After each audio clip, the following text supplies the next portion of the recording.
பல ஊர்களில் நாங்கள் பேசியிருக்கிறோம். பொதுமக்கள் தான் அதிகம் இருப்பாங்க. ஆனால் மிக அதிகம் பிள்ளைகள் இருக்கிற ஒரு நிகழ்ச்சி இந்த ஊரில் தான் நடக்கிறது. மாணவர்கள் மிக அதிகம். அவங்களா வந்தாங்களா இல்லை கொண்டு வந்து விட்டுட்டாங்களான்னு தெரியும். விட்டால் ஓடி போவோம் சார், தெரியாமல் கொண்டு வந்து விட்டாங்க சார், இப்போ விட்டால் வீட்டுக்கு ஓடி போவோம் அப்படின்ற உணர்வில் இருக்காங்களா, இல்லை பரவாயில்லை நம்ம ஊருக்கு வந்தவங்களை பார்த்து வைப்போமேன்னு வந்து பெருந்தன்மையில் வந்திருக்கிறாங்களான்னு தெரியல. எப்படி இருந்தாலும் ஒரு மணி நேரம் உங்கள் கவனம் எங்கள் மீது இருக்க வேண்டும் என்று ஒவ்வொரு பிள்ளையையும் பணிவோடு வேண்டிக் கொள்கிறேன். இருப்பீங்களா? சத்தம் போடுறதுல ஒன்றும் பிரச்சனை இல்லை. இது ஒரு புது மாதிரியான அனுபவம். புத்தகம் எனும் சிறகோடு புது புது உலகத்திற்கு பறந்து செல்ல வாய்ப்பு தருவதற்காக அரசு பணியாளர்கள் எல்லாரும், தமிழக அரசு இதை மாவட்டம் தோறும் நடத்தி வருகிறது. மொழி வளர வேண்டும், கல்வி உயர வேண்டும் என்றால் வாசிக்கிற அனுபவம் பிள்ளைகளுக்கு வேண்டும். வாசிக்க, யோசிக்க, நேசிக்க நேரம் ஒதுக்காதவர்கள் வாழ்வில் எதையோ இழந்தவர்கள் என்று சொல்வார்கள். எதையாவது படிக்கணும், படித்ததை பற்றி சிந்திக்கணும். முதல்ல நம்மை சுற்றி இருக்கிற உறவுகளை, சமுதாயத்தை, இந்த உலகத்தை நேசிக்க பழகணும். இது செய்யாதவர்கள்தான் வாழ்க்கையில் தனிமைப்பட்டு போகிறார்கள். பிள்ளைகள் வளரும் பருவத்திலேயே எங்கோ ஒதுங்கி ஓரமாக யாரோடும் தொடர்பு இல்லாமல் போவதற்கு காரணம் அவர்கள் வாசிப்பதும் இல்லை, தன்னையும் மற்றவர்களையும் நேசிப்பதும் இல்லை. இது ரெண்டையும் மாற்றுவதற்கு புத்தகங்கள் தான் மிகச்சிறந்த ஆயுதங்கள். நிறைய நூல்கள் இருக்கின்றன, பிடித்ததை வாசிக்கலாம். சிறுவர் கதையிலிருந்து, பிறரது வாழ்க்கை சரிதத்திலிருந்து, இலக்கியங்களிலிருந்து எத்தனையோ இருக்கிறது. காமெடி, நகைச்சுவை, குழந்தை இலக்கியம் நிறைய இருக்கிறது. பெண்களுக்கு வாழ்க்கையை கற்றுத்தருகிற ஒரு அருமையான படிப்பினை தருகிற புத்தகங்கள் நிறைய இருக்கு. இதை வாசிக்கிற பழக்கம் வந்துவிட்டால் நாம் தனிமைப்பட்டு போக மாட்டோம். புத்தகங்களை போன்ற சிறந்த நண்பர்கள் உலகில் யாரும் இல்லை என்று சொல்வார்கள்.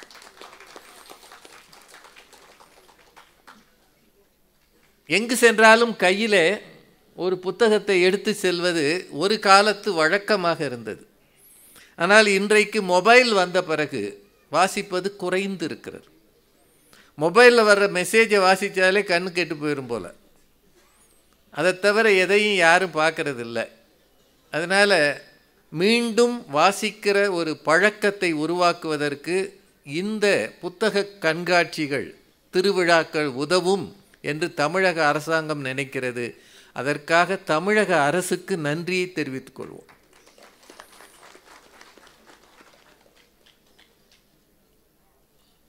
இங்கே இருக்கிற பிள்ளைங்களுக்கு ஒரு வேண்டுகோள், உங்களுக்குள்ளே பேசாதீங்க. பட்டிமன்றம்ன்றது நாடகமோ இசை அரங்கமோ அல்ல. கவனம் இல்லைன்னா, உங்களுக்கு பிடிக்கலைன்னா நீங்கள் எழுந்து போகலாம். ஆனால் பக்கத்தில் உட்காந்து பேசிக்கிட்டு இருந்தீங்கன்னா மற்றவர்கள் கேட்பதற்கு அது இடையூறாக இருக்கும். ஒரு வகுப்பறையில் இருக்கிற அதே உணர்வோடு இங்கே இருந்தீங்கன்னா பேசுகிறவர்கள் பேசுகிற செய்தி உங்களுக்கு வந்து சேரும். அப்போது தான் இந்த ஒரு மணி நேரம் உங்களுக்கு பயனுள்ளதாக இருக்கும். அப்படி இல்லைன்னா நமக்கும் கஷ்டம், மற்றவர்களுக்கு கஷ்டம். ஊட்டி ஒரு அழகான நகரம். விடுமுறை காலங்களிலே சமவெளிகளில் வாழ்கிறவர்கள் ஓடி வந்து பார்க்கிற ஊர். என்ன மாதிரி ஆளுக்கெல்லாம் குளிர் தாங்கலை. எப்படித்தான் நீங்கள் இந்த சொற்றரோடு இருக்கீங்களோன்னு தோணுது. சரியான குளிர். அதை விட கஷ்டம் அந்த மேட்டுப்பாளையத்திலேருந்து சுற்றி சுற்றி வர்றது இருக்கே. இப்படி சுற்றுது, இப்படி சுற்றுது, இப்படி சுற்றுது. நம்ம இந்த காரில் இந்த பக்கம் போனோம்னா இந்த பக்கம் தள்ளுது, இந்த பக்கம் போனால் இந்த பக்கம் தள்ளுது. எப்படித்தான் நீங்கள் வர்றீங்களோ. நல்ல வெயில் அடிக்குது, போய் நின்னோம்னா குளிருது. நம்பிக்கை துரோகம் பண்ணுது. வெயில் அடிக்குதுன்னு போயிட்டோம்னா திடீர்னு மழை வருது. வேடிக்கையான ஊராக இருக்குது. நைட்டெல்லாம் குளிர் ஆட்டி தீர்த்துருச்சு. எங்கள் ஊரில் மதுரை கடும் வெப்பம் இருக்கும். இந்த சூழலில் ஊட்டிக்கு வர்றதே ஒரு பெரிய, எங்களுக்கெல்லாம் ஒரு காலத்தில் சின்ன வயசாக இருக்கும்போது ஆசையாக இருந்தது. ஊட்டியை போய் சுற்றி சுற்றி பார்க்கலாம். ஊட்டியில் வர்க்கின்னு ஒன்று இருக்குமே, வர்க்கி. அப்புறம் ஹோம்மேட் சாக்லேட், யூக்கலிப்டஸ் ஆயில், அது தலைவலி வந்தால் தடவுறது, காய்ச்சல் தலைவலி. இங்கேருந்து வந்தால் சிலதை அள்ளிக்கிட்டு போவோம், கொண்டு போய் கொடுத்தா எல்லாம் ஊட்டிக்கு போனோம்னு நம்புவாங்க. இந்த வர்க்கியை கடிக்கிறதுக்கு தனி பல் வேணும், சாதா பல்லில் கடிக்க முடியாது. இல்லாட்டி டீயில் முக்கி ஒரு 2 நாள் ஊற வச்சு அதுக்கப்புறம் அந்த டீ ஆறி போன பிறகு வர்க்கி சாப்பிட்ணும். எந்த நேரமும் ஒரு சொற்றோடு அலைகிற அந்த மக்கள். எங்கள் ஊரில் எருமை தான் திரியும், இங்கே பைசன் திரியுது. நமக்கு பசுமாட்டை கண்டாலே பயமாக இருக்கும். பைசன் எதிர சாதாரணமாக வருது. நான் தங்கியிருந்த தமிழகம்ங்கிற அந்த விடுதி ஒரு அரசு விடுதி, மிக மிக நேர்த்தியாக சுத்தமாக தரமாக நிர்வகிக்கப்படுகிறது என்றால் அது ஊட்டியில் இருக்கிற தமிழகம் விடுதி தான். நானும் பல ஊரில் போய் தங்கியிருக்கேன். இங்கே இருக்கிறது ஒரு ஸ்டார் ஹோட்டல் ரேஞ்சில் இருக்குது, அவ்வளோ நல்லா இருக்குது. இந்த ஊருக்கு வர்றதுன்றது கொஞ்சம் சிரமமானது எங்களுக்கெல்லாம். ஆனால் இங்கேயே நீங்கள் வாழ்கிறீர்கள் என்றால் அது ஒரு ஆச்சரியமானது. இந்த குழுமையை அனுபவிக்கிறோமோ இல்லையோ, இதுக்குள்ளே பழகிட்டீங்க நீங்கள். அதனால் உங்களை ஒவ்வொருவரை பார்க்கும்போது ஒரு பக்கம் சந்தோஷமாக இருக்கிறது, இன்னொரு பக்கம் கொஞ்சம் கஷ்டமாகவும் இருக்குது. ஏன்னா நான் நவம்பரில் தான் வந்திருக்கேன், அக்டோபரில். டிசம்பர் ஜனவரியிலலாம் எம்புட்டு குளிர்னு கற்பனை பண்ண முடியலை. இதில் வாழ பழகி இருக்கீங்க. உங்களையெல்லாம் வாழ்த்துகிறேன், வணங்குகிறேன். கொஞ்சம் வந்திருக்கிறவங்க மடன்னு உட்காருங்க.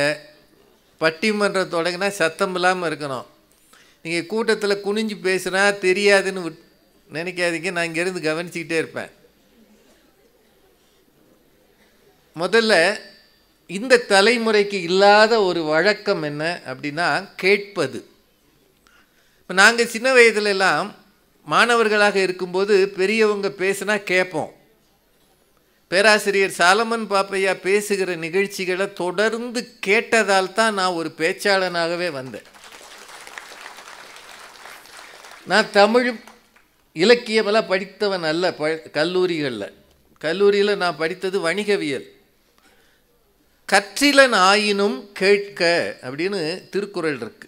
நீ படிக்கலையா, பரவாயில்லை, கேட்டேன்னா உனக்கு அது ஏதோ ஒரு நேரம் பயன்படும். எதையும் மற்றவர்கள் சொல்ல கேட்கிற பழக்கம் இந்த தலைமுறைக்கு குறைந்து இருக்கிறது.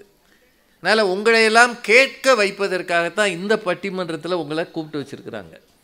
திரும்பவும் சொல்கிறேன், பேச்சு சத்தம் இல்லாமல் கேட்டிங்கன்னா 6 அறிஞர்கள் பேச போகிறாங்க. அவங்க பேசுகிறது உங்களுக்கு புரியும். தலைப்பு உங்களை பற்றியது. பிள்ளைகளின் ஒழுக்கத்துக்கும் உயர்வுக்கும் நாம் காட்ட வேண்டியது கண்டிப்பா கனிவா. நாங்கள் வளர்ந்த காலத்தில் எங்கள் பெற்றோர் வாயில் பேச மாட்டாங்க, கையில் தான் பேசுவாங்க. எங்கள் அப்பாலாம் ஒரு வாத்தியாராக இருந்தார். அவர் பள்ளிக்கூடத்தில் அடித்து பயல்களை நோகடிப்பார். ஒருவேளை அன்னைக்கு ஒருத்தனும் கிடைக்கலைன்னா வீட்டுக்கு வந்து எங்களை போட்டு அடிப்பார். அவருடைய சாயந்தர பொழுதுபோக்கே எங்களுக்கு 2 அறை விடுறது தான். நாங்கள் உட்காந்து அழுதுகிட்டு இருப்போம். அந்த காலத்தில் டிவியும் இல்லை, சீரியலும் இல்லை. இருந்தால் அது அழும், நாங்கள் தான் அழுவோம். அது எங்கள் வீட்டில் 4 பிள்ளைங்க. எப்படி ரவுண்டில் ஒருத்தனுக்கு அடி விடும். அடிக்க ஒருத்தன் அழும்போது மீதி 3 பேர் கேலி பண்ணுவாங்க, அழு நல்லா அழுடா. அது பார்க்க பரிதாபமாக இருக்கும். அதில் அவர் என்ன செய்வார்னா, அடிச்சுட்டு நான் வெளியில் போயிட்டு வர்ற வரைக்கும் அழணும்னுவார். இவர் வர்ற வரைக்கும் நம்ம எப்படி அழுகிறது? கொஞ்ச நேரத்தில் அழுக நின்றோம். இல்லாட்டி அவர் வரும்போது செருப்பு சத்தம் கேட்டால் நாங்கள் அழுகிற மாதிரி பாவலாவது பண்ணுவோம். அவ்வளோ சிரமமாக இருக்கும். கண்டிப்பு அப்படின்றது அந்த தலைமுறையினுடைய இயல்பாக இருந்தது. அடியாத மாடு படியாதுன்னு ஒரு பழமொழி வேற சொல்லுவாங்க. அது மாதிரி சிரமமான காலத்தில் பிள்ளைகளை நாங்கள் வளர்ந்தோம்.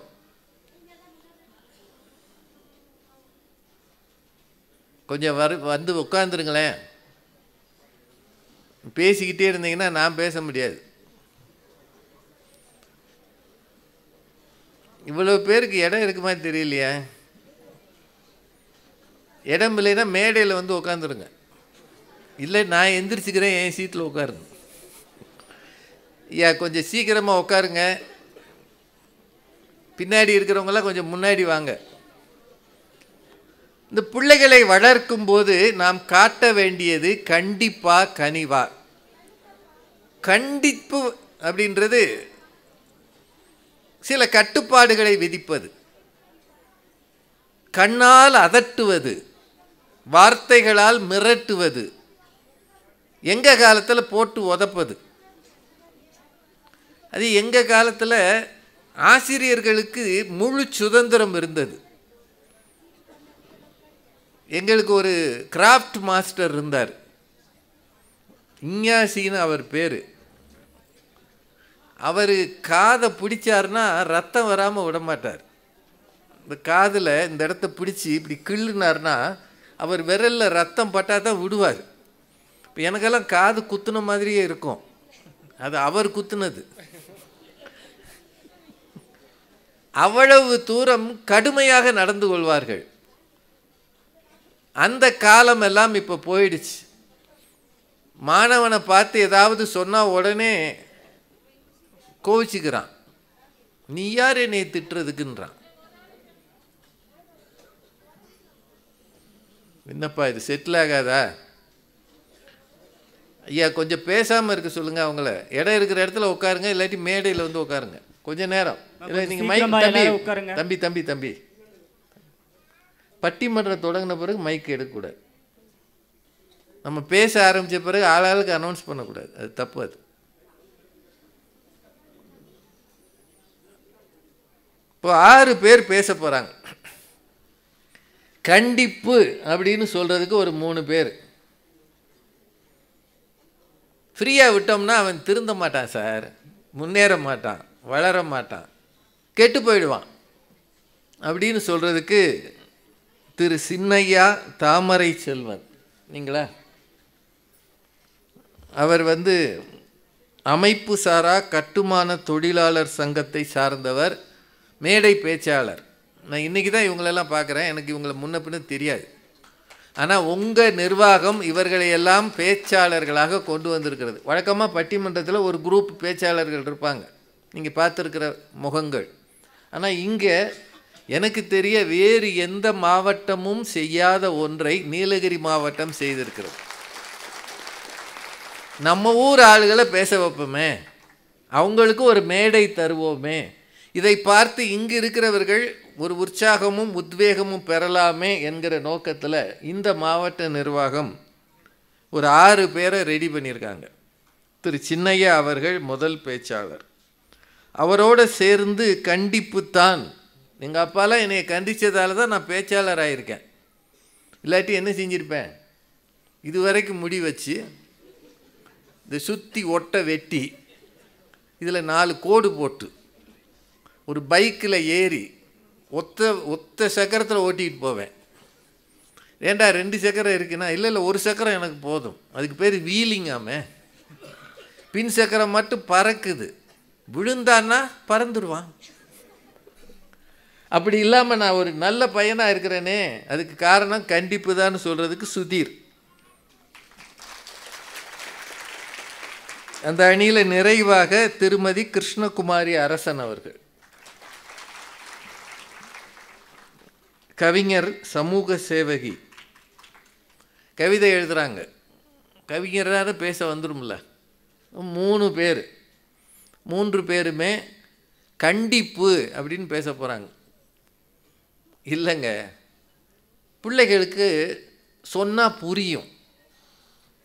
விரலை ஓங்கி கையை ஓங்கி சலார் பலார்னு அரைகிறத விட அருகில் அணைத்து, என்னையா நீ நல்ல பிள்ளை தானே, நீ ஏடா அப்படி பண்ண அப்படின்னு கனிவாக பேசினால் அவர்கள் திருந்துவார்கள் அப்படின்னு சொல்கிறதுக்கு திரு நஞ்சன் துரைராஜ் அவர்கள்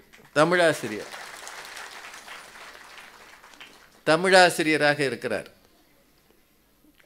அவரோடு இணைந்து பேசுவதற்கு சி சுப்ரியா அவர்கள் படிச்சுக்கிட்டு இருக்காங்க வரலாற்று பாடம். அது தவிர மேடையிலே பேசுகிறாங்களாம். நிறைவாக தமிழாசிரியர் கேவி பீனா அவர்கள், அவங்களும் பேச்சாளர். 6 பேர் தயாராகிட்டாங்க. சீக்கிரம் பேசி முடிச்சிருவோம். நீங்கள் மட்டும் உற்சாகமாக கை தட்டணும்.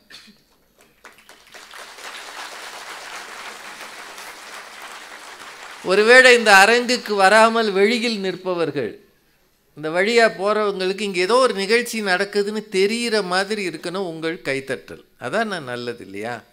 ஒரு பேச்சாளருக்கு கிடைக்கிற மிகப்பெரிய மரியாதை எது தெரியுமா?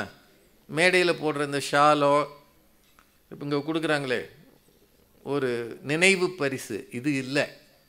கூட்டத்தில் இருந்து நல்லா பேசுகிறேன்னு சொல்லி கைதட்டுகிற அங்கீகாரம் இருக்கு இல்லையா, அதுதான் ஒரு பேச்சாளர் கிடைக்கிற மிகப்பெரிய அங்கீகாரம்.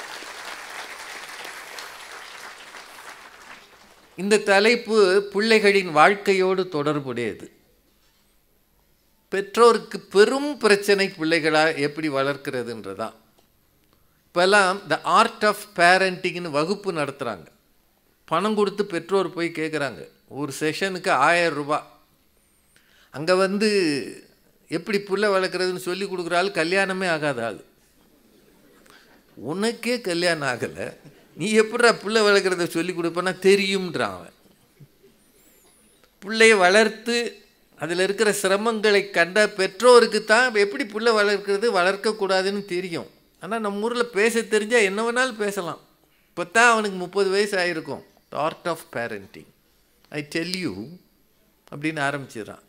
4 இங்கிலீஷ் வார்த்தையை விட்டான்னா உடனே எல்லாம் படிச்சிருப்பார், ரொம்ப படிச்சிருப்பாருன்னு நினைக்கிறாங்க. ஒவ்வொருவருக்கும் ஒரு உணர்வு உண்டு. இப்போ இந்த கூட்டத்தில் இருக்கிற பிள்ளைகளுக்கெல்லாம் ஒரு உணர்வு உண்டு. இந்த தலைப்பை பற்றி சொன்னோன்னே இவங்களுக்கு என்ன தெரியும் புள்ள வளர்ப்பை பற்றி, எங்களை பற்றி எங்களுக்கு தான் தெரியும் அப்படின்னு நீங்களே நினைக்கலாம். இதில் கண்டிக்கணும்னு சொல்கிறவங்க குறைவாக இருப்பாங்க, கனிவாக நடத்தணும்னு சொல்கிறவங்க எண்ணிக்கையில் ஜாஸ்தியாக இருப்பாங்க பிள்ளைகள் மத்தியில். உண்மை அதுதானே?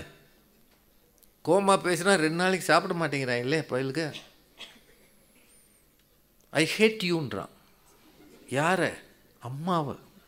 ஐ ஹேட் யூ. டேய், இப்படி சொல்லலாம் நாங்கள் நினச்சி கூட பார்த்ததில்லை. சொல்லியிருந்தால் எங்கள் வீட்டில் நொறுக்கியிருப்பாங்க. இன்றைக்கி பிள்ளைங்க 3 வயசு பிள்ளை சொல்லுது ஐ ஹேட் யூ. ஒரு 5 நிமிஷம் கழித்து ஒரு சாக்லேட் கொடுத்தா ஐ லவ் யூ மாம். ஏய், ஹேட் பண்ணுறியா லவ் பண்ணுறியா? அது வேடிக்கையாக இருக்குது. அந்த அளவுக்கு இந்த தலைமுறை மாறி இருக்கிறது. ஜென்ஸின்றாங்கல்ல, 2000க்கு பிறகு பிறந்தவர்கள் வித்தியாசமாக இருக்கான். எதை கேட்டாலும் வைப் இல்லைன்றான். எனக்கு வைப்பே வரமாட்டேங்குதுன்றான். வைப் எங்கேருந்துடா வரும்? ஒன்று வைஃபை இல்லைன்றான், இல்லாட்டி வைப் இல்லைன்றான். இது 2 இல்லைன்னா அவனை பிடிக்கவே முடியலை. 5-6 வயசில் இருக்கிறவங்க பூரா அவ்வளோ ஃப்ரெண்ட்ஸ் வச்சுருக்காங்க. எந்நேரமும் ஃப்ரெண்ட்ஸோடு பேசுகிறான். அப்புறம் என்ன புல்லிங்க, கிண்டல் கேலி பண்ணுறாங்க, என்னென்னவோ பண்ணுறாங்க. படிக்கிறத தவிர எல்லா வேலையும் நல்லா பண்ணுறாங்க. படிக்க சொன்னோம்னா மட்டும் இப்படி பார்க்குறான். There is a time for it. தோணும்போது படிப்போம். இந்த மாதிரி இருக்கிற தலைமுறை பிள்ளைகள் மத்தியில் கண்டிப்பாக கனிவான்னு பேசுகிறதுக்கு 6 பேர் வந்திருக்கிறாங்க. உங்களை நம்பி வந்திருக்கிறாங்க. கேட்கலாமா? பா, நல்லா பேசுனா கைதட்டுங்க. சிரிக்கிற மாதிரி சொன்னாங்கன்னா சிரிங்க. இப்போ எதுக்கு சிரிச்சிங்க?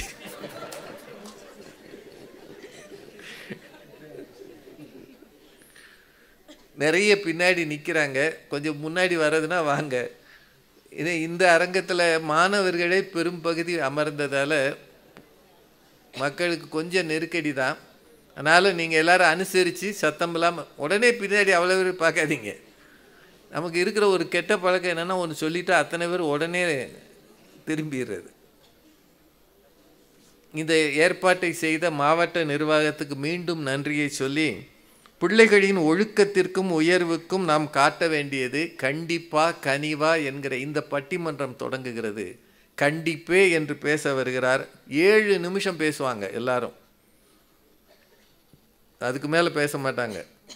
நான் அதுக்கு இந்த மணி வச்சிருக்கிறேன், அதை அடித்தா நிறுத்திடுவாங்கன்ற நம்பிக்கையில் அடிப்பேன், நிறுத்திடுவாங்க. கண்டிப்பே என்று பேச வருகிறார் திரு சின்னையா தாமரை செல்வன் அவர்கள். அவரை உங்கள் சார்பிலே அழைத்து அமைக்கிறேன். நன்றி, வணக்கம்.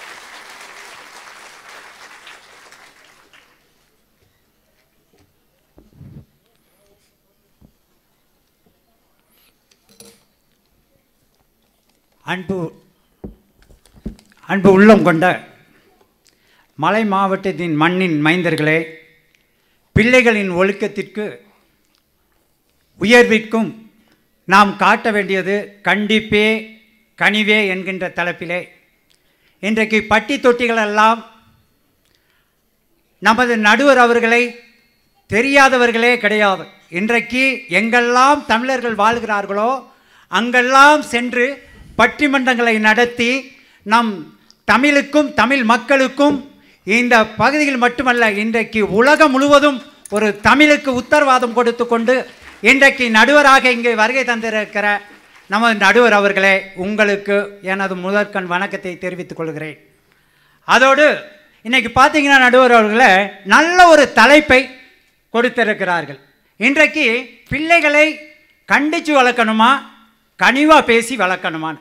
நடுவர் அவர்களே ஒரே ஒரு விஷயங்க, இன்றைக்கி நடுவரை கண்டித்து அவங்க அப்பா வளர்த்ததுனால தான் இன்றைக்கு நடுவர் இன்றைக்கு உலகம் முழுவதும் தெரிகிறார்.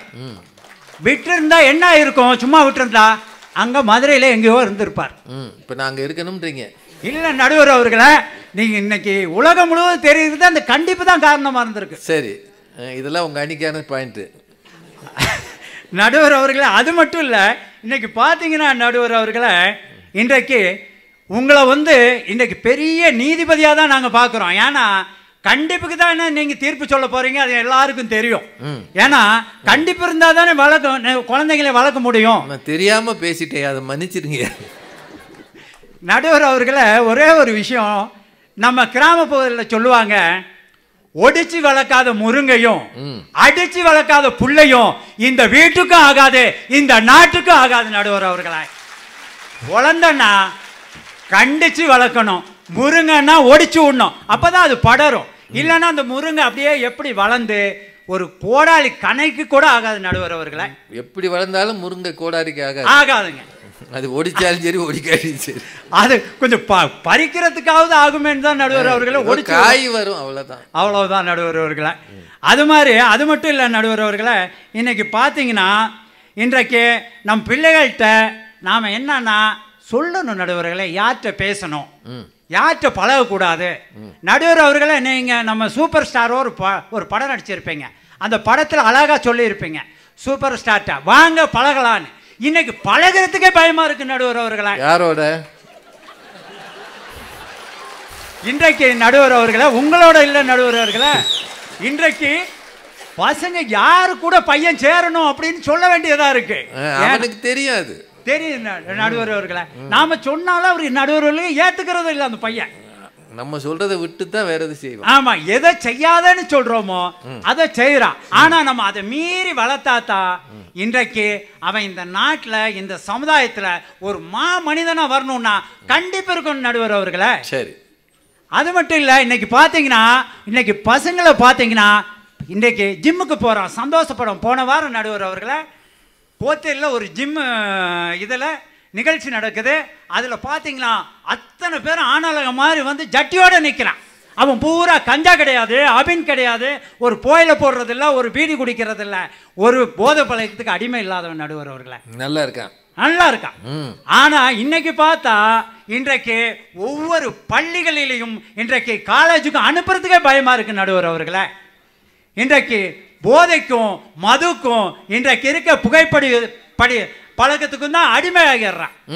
இன்றைக்கு இதை தான் இன்றைக்கு தமிழக அரசும் காவல்துறையும் கண்ணில் எண்ணெயை ஊற்றிட்டு இதை காப்பாற்றணும்னு முயற்சி செய்கிறாங்க நடுவர் அவர்களை.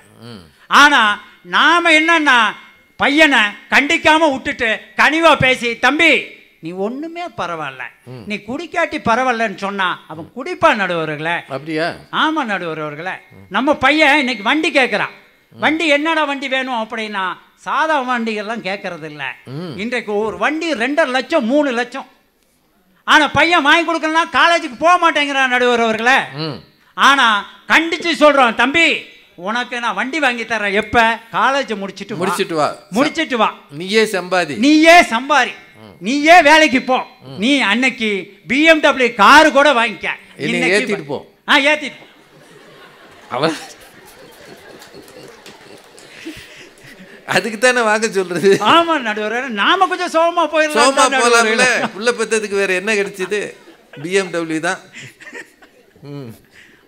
அது மாதிரி நடுவர்களை இன்னைக்கு பார்த்தீங்கன்னா பழைய பாட்டு இருக்கு, எந்த குழந்தையும் நல்ல குழந்தை தான் மண்ணில் பிறப்பதில்லை, அவர் தீயவராவதும் அன்னை வளர்ப்பதில்லைனா. இன்னைக்கு கிடையாது. அப்பா இருக்காரு நடுவர்களை, அப்பாவை ஏத்துக்க மாட்டாங்க. பாட்டுல அப்பா கிடையாது, அப்பா இல்லைங்க. இன்றைக்கு நடுவர்களை இன்னைக்கு அம்மாவை பிடிக்குமான்னு கேட்டா அம்மாவை தான் பசங்களுக்கு பிடிக்குது, அப்பாவை பிடிக்க மாட்டேங்குது. ஏன்னா அப்பா ரொம்ப கண்டிப்பா இருக்கிறாரு. அதனாலதான் நீங்க கண்டிப்புன்னு பேச வந்து. ஆமாங்க நடுவர் அவர்களை, அதான் கண்டிப்புன்னு சொல்லிட்டு வந்திருக்கோம். ரெண்டாவது நடுவர் அவர்களை, இன்னைக்கு பார்த்தீங்கன்னா இன்றைக்கு ஒழுக்கம் இருக்கா அப்படின்னா மாணவன்கிட்ட அன்றைக்கெல்லாம் பார்த்தா நடுவர் அவர்களை, பசங்கன்னு ஒரு படம் பார்த்தேன் சமீபத்தில். அந்த படத்தில் என்னன்னா 2 மாணவர்கள் பேசிக்குவாங்க, ஏய் வாத்தியார் வர்றாராமாடா நாளைக்கு, நம்ம அவரை முதல்ல கண்டிச்சு வச்சிடணும்டா, வாத்தியாரை கண்டிக்கிறாங்கிறான் மாணவன் நடுவர் அவர்களை. அந்த பசங்க படத்தில் முன்னையெல்லாம் நாம என்ன சொல்லுவோம்னா பசங்க இன்றைக்கு வாத்தியாரை தான் கண்டிக்கணுங்கிறான். இன்றைக்கு குழந்தைகளை இன்றைக்கு மிகவும் பார்த்தீங்கன்னா நடுவர் அவர்களை கண்டிப்பு இருந்தாதான் இன்றைக்கு இந்த சமுதாயத்திலேயோ அவன் மதிப்பும் மரியாதையும் வாழ முடியும், அவர் நல்ல ஒழுக்கத்தோடு வாழ முடியும் நடுவர் அவர்களே. கடைசியாக ஒரே ஒரு விஷயத்தை சொல்லி நிறைவு செய்கிறேன். இன்னைக்கு பார்த்தீங்கன்னா நடுவர் அவர்களே, ஒரு அதிபர் வர்றாரு, அங்கே சலூன் கடைக்குள்ள உள்ளே போகிறாரு, வரிசை எல்லாம் ஒழுக்கமாக நிற்கிறாங்க, இவர் மட்டும் பின்னாடி நிற்கிறாரு. அப்போ அந்த சலூன் கடைக்காரருக்கு சொல்கிறாரு, நீங்கள் பெரிய பொறுப்பில் இருக்கீங்க, வாங்க முதன்னு உங்களுக்கு முடிய வெட்டி விட்றாங்கிறாரு. அவர் முடியாதுன்னு சொல்கிறாரு. அப்போ என்ன செய்கிறாரு, பக்கத்தில் இருக்க ஒருத்தர் சொல்கிறாரு, பரவாயில்லைங்கய்யா நீங்கள் போய் முடி வெட்டிட்டு உங்களுக்கு நிறைய அலுவலர்கள் இருக்கிறது, பதவி உயர்வு இருக்கிறது, அந்த பதவி நல்லா கெட்டு போயிடும் வேலைகள்லாம், போய் முடிய வெட்டிக்க முடியாதுன்றாரு. வரிசையில் நிற்கிறாரு. கடைசியாக பார்த்தா அவருடைய அந்த முறை வரும்போது அவர் போய் முடிவெற்றார் ஒழுக்கமாக நின்று. அவர்தான் இன்றைக்கு இருக்கிற சோவியத்தினுடைய தலைவராக இருந்த மறைந்த லெனின் அவர்கள் நடுவர் அவர்களே. அந்த ஒழுக்கம் இருந்தால்தான் நாம் உயர முடியும் என்று கூறி கண்டிப்பே என்று கூறி நிறைவு செய்கிறேன். நன்றி, வணக்கம். சின்னையா தாமரை செல்வன் அவர்கள் ரொம்ப கவலையில் இருக்கிறார். அப்பாவை பயலுக்கு மதிக்கிறது இல்லை, அம்மா தான் சொல்கிறத கேட்குறான்.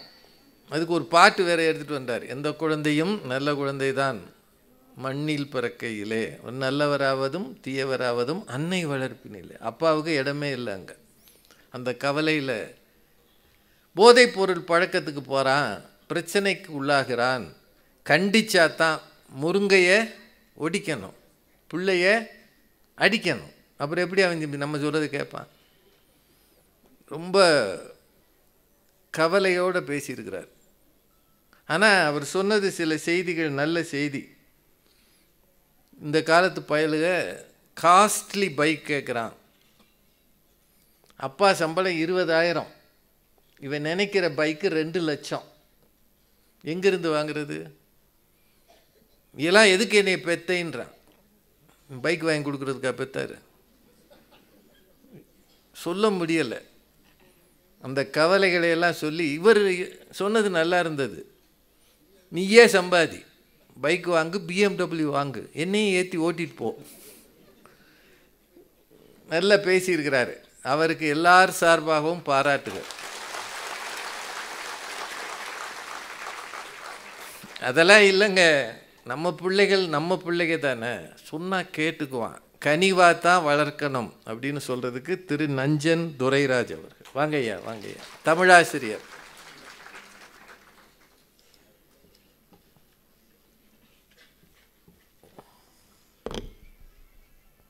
நகைச்சுவை மட்டும் இல்லை என்றால் நான் என்றைக்கோ தற்கொலை செய்து கொண்டிருப்பேன் என்று சொன்னார் நம் நாட்டின் மகாத்மா அவர்கள்.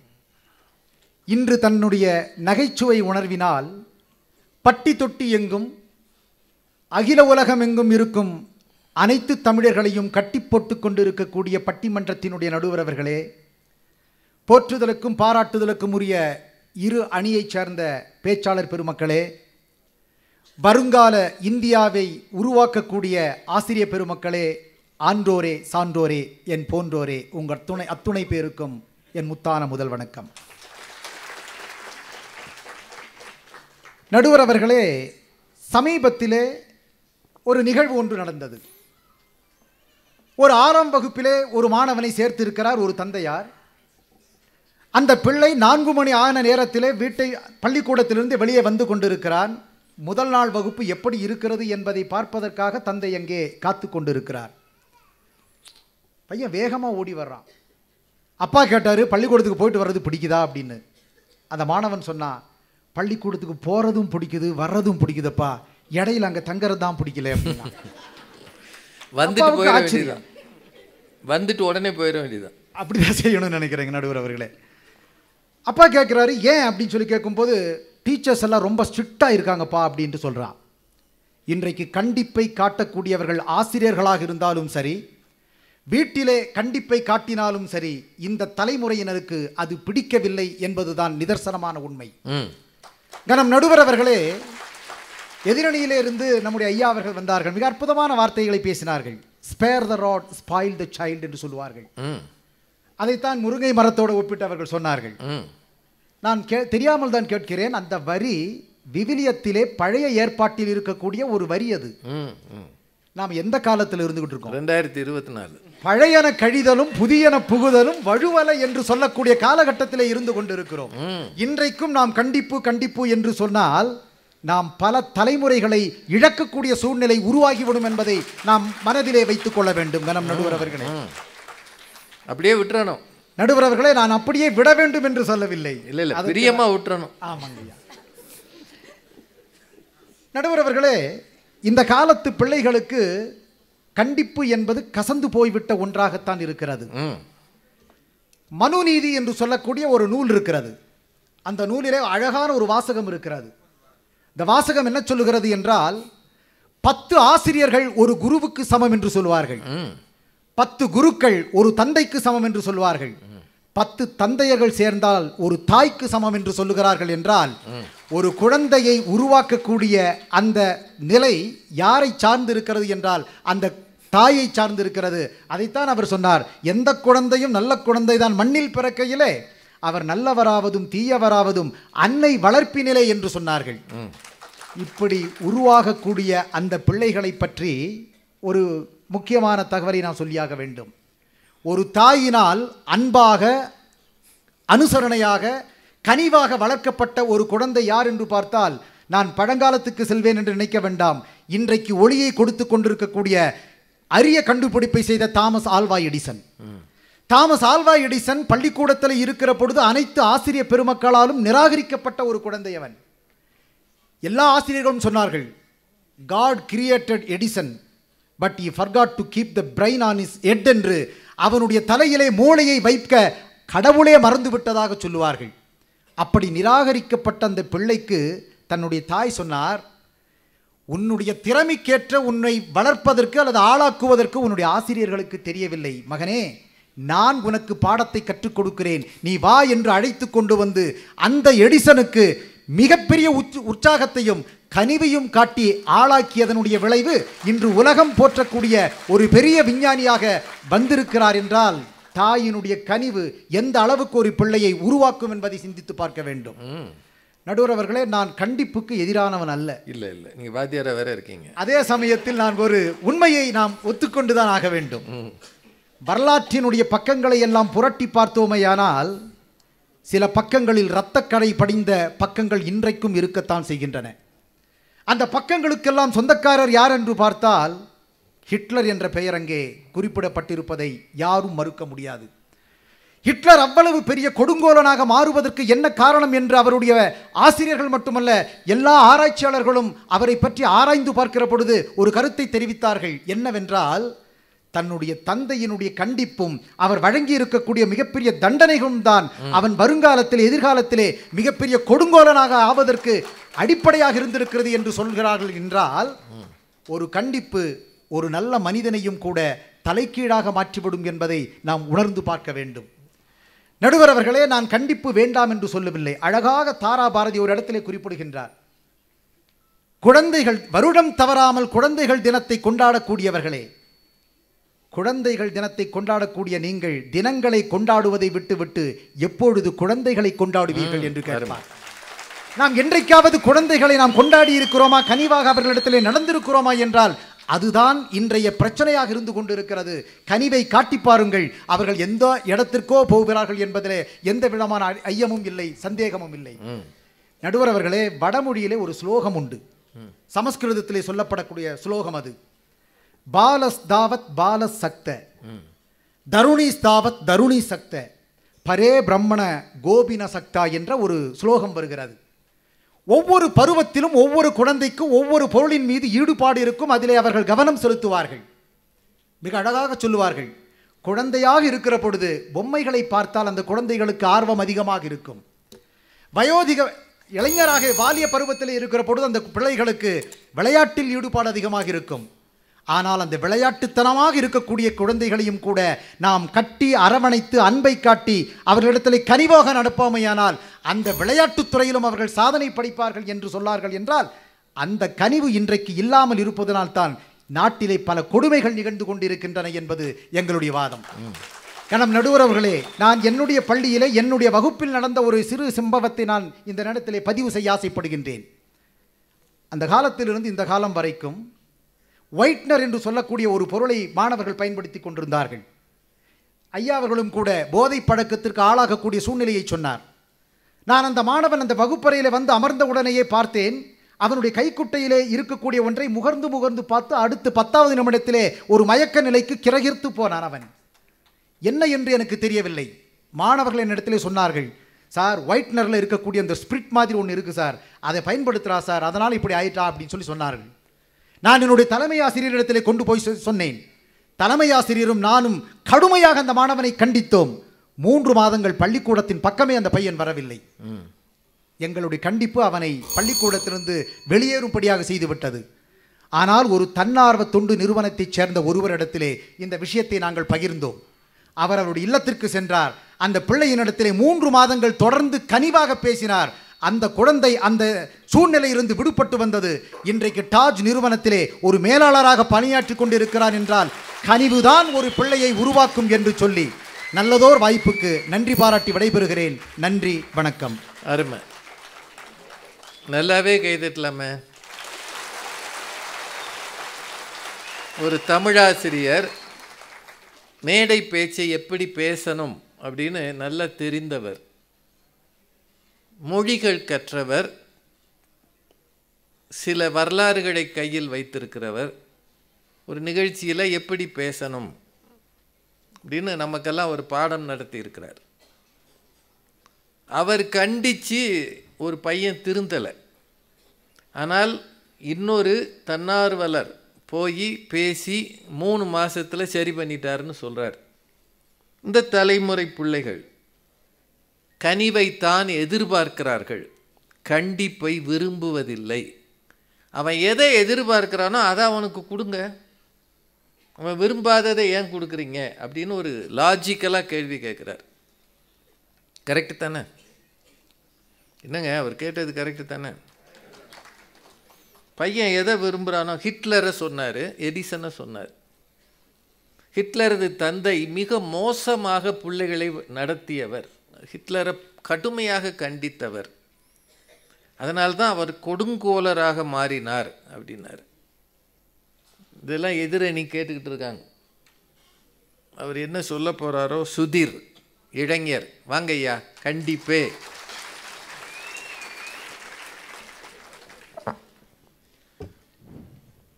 முத்து விளைகின்ற 3 கடல் சூழ்ந்திருக்கும் தென்னகத்தில் அன்றும் இன்றும் என்றும் இளமை மாறாத என் முத்தமிழே முதற் தமிழே மூத்த தமிழே பைந்தமிழே செந்தமிழே நறுந்தமிழே நட்டமிழே இசைத்தமிழே நாடகத்தமிழே நாட்டியத்தமிழே மானே மரகதமே தேனே திகட்டாத திரவியமே தாயே ஒரே மொழி இரண்டாக அகம்புறம் என பிரித்து 3 எழுத்துக்கள் படைத்து 4 திசைகளிலும் புகழை பரப்பி 5 இணைகளை கவர்ந்து 6களுக்கும் அதன் பெயரை சூட்டி 7 இசைகளில் கலந்து 8 தொகை நூல்களை எழுதி நவரசங்களில் கலந்து 10 பாட்டு பாடி 100க்கும் மேற்பட்ட கவிஞர்கள் 1000க்கும் மேற்பட்ட கவிதைகள் என எழுதி வளர்த்த என் தமிழ் அன்னைக்கு என் முதல் வணக்கம்.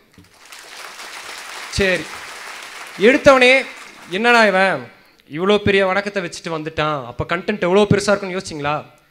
ஆனால் இந்த வணக்கத்துக்கு பின்னாடியும் 4 அடி வாங்கியிருக்கிறேன் நான். அதனால தான் இன்ன வரைக்குமே நான் மறக்கலை.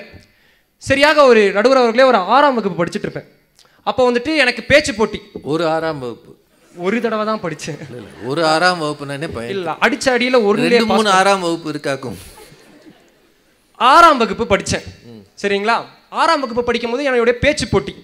எங்கள் அப்பா வந்துட்டு காமராஜருடைய பிறந்த நாள் அன்னைக்கு ஜூலை 15 நீ வந்துட்டு பேச்சு போட்டியில் கலந்துக்கணும்னு ஒரு சொல்கிறார். எல்லாத்தையும் படிச்சுட்டேன். எங்கள் அப்பா வணக்க முறை எழுதி கொடுத்தாரு, என் மண்டையில் ஏறல. நான் என்ன பண்ணிட்டேன், நான் வீட்டுக்கு போயிட்டு வரதுக்குள்ளே நீ இதை படித்து வைக்கிறேன், நாளைக்கு உனக்கு போட்டின்னு சொல்கிறாரு. நான் என்ன பண்ணேன், சார் பார்த்துக்கலாம் அப்படின்னு சொல்லிட்டு அப்போ சுட்டி டிவி ஜாலியாக உட்காந்து நான் போட்டு பார்த்துட்டு இருந்தேன். பின்னாடி டோர் சத்தம் திறக்கிற சத்தம் கேட்டுச்சு எனக்கு. இருந்தாலும் நமக்கு தென்ன வெட்டி தானே என்ன பண்ணிடுவார் அப்படின்னு. சலுப்புன்னு 2 சவுண்டு. என்னவா இருக்கும்? என் முதுகில் 2 அடி உருண்டேன். போய் அவ்வளோதான் முடிஞ்சுனே நினச்சேன். 2 உத வச்சார். என்ன பண்ணிக்கிட்டு இருக்க அப்படின்னு கேட்டார். ஆனால் அன்னைக்கு சொல்லி கொடுத்த பாடம் இன்னைக்கு வரைக்கும் எனக்கு மறக்கலனா என் தந்தை கண்டித்த கண்டிப்பே நடுவர் அவர்களே. இப்போ பேசுனது உங்கள் அப்பா எழுதி கொடுத்தது? நான் எழுதுனதை எனக்கே ஒழுங்காக சொல்லி கொடுத்தேன். நீங்களே எழுதி உங்கள் அப்பா படிக்க சொன்னார். நீங்களே எழுதியிருந்தா உங்களுக்கு ஞாபகம் இருந்திருக்குமே. ஐயா, நான் புத்தகத்தை பார்த்து ஒன்றொன்னா எடுத்து சரி ஓகே சரி. ஒரு மிகப்பெரிய எடுத்துக்காட்டு ஒன்று இருக்குது. ஒரு பணக்கார வீட்டு பையன் என்ன பண்ணுறான்னா, அவங்க வீட்டில் வந்துட்டு 2 விலை உயர்ந்த பேனா இருக்குது. சரிங்களா? அப்போ வந்துட்டு 2 விலை உயர்ந்த பேனா இருக்குது. அந்த பையன் என்ன பண்ணுறான்னா, 2 பேனா இருக்கே, சரி நம்ம ஒன்று எடுத்துப்போம். அப்பா என்ன சொல்லிட்டு போகிறாரு, நம்மப்பா இல்லை அப்படின்னு சொல்லிட்டு எடுத்துட்டான். வீட்டுக்கு வந்தோடனே அந்த பேனாவை காணோம். அவர் ஆஃபீஸ் டென்ஷன் வந்துட்டார். என் பேனாவை யார் எடுத்ததுன்னு கேட்டார். அவர் சொல்கிறார், நான் தான்ப்பா அப்படின்னு கையை தூக்குறான். நீயா எதுக்கு எடுத்த அப்படின்னு கேட்டார். பா என்னப்பா இதில் என்ன இருக்குன்னு கேட்குறான். அவங்க அப்பா அந்த இடத்துல பரவாயில்லப்பான்னு சொல்லாமல் அடித்து ஒரு வார்த்தையை சொல்கிறாரு. என்னன்னா, நான் உன்னுடைய தகப்பனாக இருந்தாலுமே வேறொருடைய பொருளை நீ வந்துட்டு சொல்லாமல் எடுக்கக்கூடாதுன்னு சொல்லிட்டு அன்னைக்கு அவர் கண்டித்த கண்டிப்பு தான் நாளையளவில் என்னாச்சு தெரியுமா? பஞ்சசீல கொள்கையில் இன்னொருடைய எல்லையை அவருடைய பெர்மிஷனே இல்லாமல் எடுக்கக்கூடாதுன்னு சொன்னவர் யார் தெரியுமா? ஐயா நேரு அவர்கள். ஆகச்சிறந்த தலைவர்கள் கண்டிப்பாக தான் வளர்ந்தவங்க. அது மட்டும் இல்லையா, கண்டிப்புனா இப்போ எல்லாம் நம்ம என்ன நினச்சிக்கிட்டு இருக்கோம்னா, அடிக்கிறது உதைக்கிறது அடித்து தொங்க விடுறது முட்டி இதெல்லாம் கிடையாது. ஐயா ஒரே ஒரு வித்தியாசம் கேட்குறேன். ஒருத்தங்க கல்யாணத்துக்கு கூப்பிட்றாங்கன்னு வைங்க, வந்துருங்க அப்படின்னா நம்ம என்ன யோசிப்போம்? ஐயா வந்துட்டாலா மொய் வைக்கணும், சாப்பிடணும், சாப்பிட்ருவாங்க. அது இல்லை கல்யாணம்னா நம்ம சாப்பிடணும் தானே யோசிப்போம். அப்போ இன்னொரு வித்தியாசம், கண்டிப்பாக வந்துருங்க அப்படின்னா என்ன ஐயா பண்ணுவாங்க? விருப்பமாக கூப்பிட்றாங்க. அப்போ இதுதான் ஐயா இருக்க டிஃப்ரென்ஸ். என்னன்னா, கண்டிப்பு என்பது அடிப்பதோ உதைப்பதோ கிடையாது. ஒரு விஷயத்தை தெளிவாக கூறுவது தான் கண்டிப்பு. திரும்ப சொல்றது, திரும்ப அதான் ஐயா. இப்போ வந்துட்டு இப்போ ஒரு குழந்தை தவறு செய்யறான்னு வச்சுக்கோங்களேன். ஐயா ராசா பண்ணாதானா திரும்பி பண்ணிட்டு தான் வந்து நிப்பா. ராசானா பண்ணத்தான் செய்வான். ஐயா இந்த காலத்துலலாம் குழந்தைங்க ஒழுங்கா சாப்பிட்றது இல்லையா? கேட்டால் எனக்கு யூடியூப் போட்டு கொடுங்க, நான் அந்த உருளைக்கிழங்கு செல்லக்குட்டி பார்த்துட்டு நான் சாப்பிடுவேன் அப்படின்னு சொல்லிட்டு சொல்கிறோம். மேலன் போடுங்க. கொக்கோ அதை போட்டாதான் நம்ம என்ன பண்ணிடுறோம், கண்டிக்கிறது இல்லைங்கய்யா. சரி பாரு கொடுத்துட்றோம். நாளடைவில் அது எங்கே வந்து நிற்குது தெரியுமா ஐயா? நான் 12th எழுதுனா எனக்கு பைக் வாங்கி கொடு, அங்கே வந்து நிற்குதுங்கய்யா. ஓ, கொக்கோ மேலன் பைக் ஆயிடுது. பைக் ஆயிடுது. சரியான லாஜிக் அது ஆயிடுது. அப்போ நாளோட இன்னும் என்ன ஆகுதுனாங்கய்யா, என்ன பண்ணிடுறாங்க, ஒவ்வொரு விஷயத்துக்கும் எதிர்பார்க்க ஆரம்பிச்சிடுறாங்க. நமக்குன்னு ஒரு விஷயம் இருந்தாதான் நம்மளால பண்ண முடியுன்ற நிலைக்கு வந்துடுறாங்க ஐயா. அதனால கனிவு கண்டிப்பா ஒரு மனிதனை அழிக்கதாங்க ஐயா செய்யுது. அது மட்டும் இல்லை, இப்போல்லாம் வந்துட்டு ஒரு வீட்டில் வந்துட்டு பார்த்தீங்கன்னா அம்மா செல்லமாக இருப்பாங்க. எத்தனை பேர் அம்மா செல்லமாக இருக்கீங்க? சரி, அப்பா கிட்ட அடி வாங்கினாங்க எத்தனை பேர்? அதுதாங்க ஐயா நம்மக்கிட்ட இருக்க பிரச்சனை. 2 பேருமே ஒரு இடத்துல கண்டிப்பாக இருந்துட்டாங்கன்னா ஒருத்தரை பற்றி இன்னொருத்தர் பேச மாட்டாங்க. இப்போ அப்பா மட்டும் அடிச்சிட்டாருன்னு வைங்களேன், கொஞ்சம் வளர்ந்துட்டா போதும் அம்மாட்ட போய் என்னம்மா இந்த ஆள் இந்த அடி அடிக்கிறான், விடுப்பா பார்த்துக்கலாம். குழந்தை அடித்தால் கூட அவங்க அம்மா என்ன சொல்லிடுறாங்கன்னா, எதுக்கு அவன் மேலே கை வச்சுக்கிட்டே இருக்கீங்க அப்படின்னா அவன் சொல்லுவான், பீடி குடிச்சிட்டு இருக்காண்டி உன் புள்ள, விடுங்க அடுத்த டைம் குடிக்காதரா, அதோட நிறுத்திக்கிறாங்க ஐயா. அம்மாக்கள் கெடுக்கிறாங்க ஐயா. கனிவுன்ற பேர்ல கெடுத்துட்டு தாங்க இருக்காங்க. கண்டிப்பு என்பது ஒரு மனிதனை கட்டி கொண்டு இருக்கிறது, கனிவு என்பது ஒரு மனிதனை கரைத்து கொண்டு இருக்கிறது. அதுதாங்க ஐயா. இப்பெல்லாம் பாத்தீங்கன்னா ஐயா 10th 11th படிக்கும் போதே மொபைல் போன்ஸ் வாங்கி கொடுத்துட்றாங்க ஐயா. ஸ்கூல்லே கேட்குறாங்க ஐயா. அது கொரோனா காலகட்டத்தில் அது வந்துட்டு நம்ம என்னன்னா, நம்ம வந்துட்டு பேரண்ட்ஸ் கையில் இருக்க வரைக்கும் அது சேஃபுங்க ஐயா. என்னைக்கு ஒரு குழந்தை கையில் போகுதோ, நைட்டு ஒரு 12 மணிக்கு ஒரு பொண்ணு வந்துட்டு டெக்ஸ்ட் பண்ணிட்டு இருக்கு, என்னம்மா பண்ணிட்டு இருக்க, படிச்சுக்கிட்டு இருக்கம்மா, அதோட நிறுத்திக்குது. ஆனால் பாரதிதாசன் ஒரு கவிதையை நல்லா ஏற்றி பாருவீங்க, அதை இப்படி மாற்றுவாங்கன்னு நினச்சி பார்க்கல. தலைவாரி பூச்சூடி உன்னை பாடசாலைக்கு போய் என்று சொன்னாலும் நன்னை சிலை போல ஏன் அங்கு நின்றாய், நீ சிந்தாத கண்ணீரை ஏன் சிந்துகின்றாய், விலை போட்டு வாங்கவா முடியும் கல்வி, வேலைதோறும் கற்று வருவதால் படியும் மலைவாழை அல்லவோ கல்வி, நீ வாயாரோ உண்ணுவாய் போய் இந்த புதல்வி கடிகாரம் ஓடும் உன்னோடு, என் கண்ணெல்லாம் அண்டை வீட்டு பெண்களோடு கடிதா இருக்கும் இப்போது, கல்வி கற்றிட தெரியும் அப்போது, கடல் சூழ்ந்த இத்தமிழ் நாடு பெண் கல்வி என்கிறது அன்போடு என்று சொல்லியிருப்பாருங்க ஐயா. அதுல ஒரு வரி இருக்கும், பள்ளிக்கு ஓடுன்னு. ஆனா இப்ப அந்த போனை வச்சுட்டு ஓடிடுறாங்க ஐயா, பள்ளிக்கு இல்லைங்க ஐயா, வீட்டை விட்டு ஓடிடுறாங்க ஐயா. அதுதாங்க ஐயா, போனை எடுத்துட்டு தானே போவாங்க, அதான் சேர்த்து போயிடுறாங்க ஐயா, போனோட போயிடுறாங்க ஐயா. தம்பி ரொம்ப உலகத்தை தெரிஞ்சிருக்கிறாரு. ஐயா அப்புறம் அது மட்டும் இல்லாம என்ன பண்றாங்கன்னா, இப்போ வாதம் வைப்பாங்கன்னு நினைக்கிறேன். ஒவ்வொரு இடத்துலையுமே என்ன சொல்றாங்கன்னா, கண்டிப்பதனால கண்டிப்பா ஒரு மாணவன் வந்துட்டு மனக்கவலையில் ஈடுபடுறான், சூசைட் பண்ணிக்கிறான்னு சொல்றான். அது எங்க தெரியுமாங்க ஐயா உருவாகுது? சின்ன வயசுல இருந்தேங்க ஐயா எனக்கு உண்மையான நடந்த ஒரு சம்பவம். என் நண்பன் வந்துட்டு கோயம்புத்தூர்ல படிக்கிறாங்க ஐயா. சின்ன வயசுல இருந்து என்ன சொன்னாலுமே அவன் மேல கை வைக்கவே மாட்டாங்க, ஒரு இடத்துல கூட கை வைக்க மாட்டாங்க. நாளடைவில் அவன் போதைக்கு அடிமையாகிறான், அந்த இடத்துல மட்டும் அவன் மேல கை வச்சிடுறாங்க. என்ன பண்ணிட்டான், இத்தனை நாள் எனக்கு நீங்க ஒண்ணுமே பண்ணல, ஆனா எந்த இடத்துல அவங்களை கண்டிக்க தொடங்குகிறார்களோ, திடீர்னு ஒரு இடத்துல நம்ம கண்டிக்க தொடங்கும் பொழுது அவங்க ஓடிடுறாங்கய்யா. ஆனா சின்ன வயதுல இருந்தே அவங்களுக்கு வந்துட்டு அந்த கண்டிப்புன்ற ஒரு விஷயம் இருந்திருந்தா கண்டிப்பாங்க ஐயா வீட்டு விட்டு போயிருக்க மாட்டாங்க. இங்க எத்தனை ஸ்டூடெண்ட்ஸுங்கய்யா இப்ப ஆசிரியர்கள் கண்டிச்சு உட்கார வச்சனால உட்கார்ந்துருக்காங்க. இப்ப மட்டும் இங்க ஆசிரியர்கள் கண்டிக்காம இங்க மட்டும் நமக்கு வந்துட்டு கனிவா சொல்லியிருந்தாங்கன்னு வச்சுக்கோங்க ஐயா, 2 காக்கா இங்க 2 குருவி, இவங்களுக்கு நம்ம வந்துட்டு பட்டிமன்றம் மாதிரி நடத்த ஆரம்பிச்சிருப்போங்க. அதாவது இந்த பிள்ளைங்க எல்லாம் சவுண்ட் விடுவாங்கன்றீங்க. ஆமாங்கய்யா. ஐயா 90ஸ்லாம் பாத்தீங்கன்னாங்கய்யா, கடைசி ஒரு விஷயத்த சொல்லி முடிச்சிடுறேன். 90ஸ்லாம் பார்த்தோம்னு வைங்களேன், 90ஸ்லாம் ஆசிரியர்கிட்ட கொண்டு போய் அந்த பிள்ளைகள் விடும்போது, என் பையனை என்ன வேணாலும் அடிச்சுக்கோங்க ஆனா அவன் படிக்கணும்னு.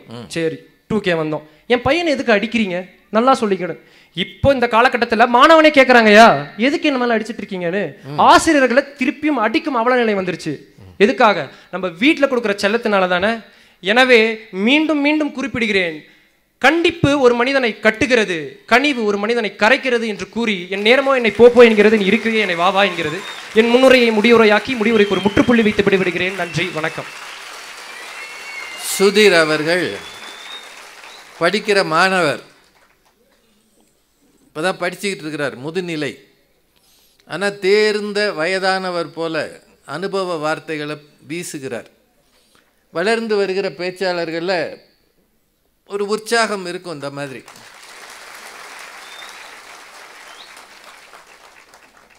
ஒரு வந்த உடனே ஒரு தமிழ் வணக்கம் சொன்னார் பாருங்க,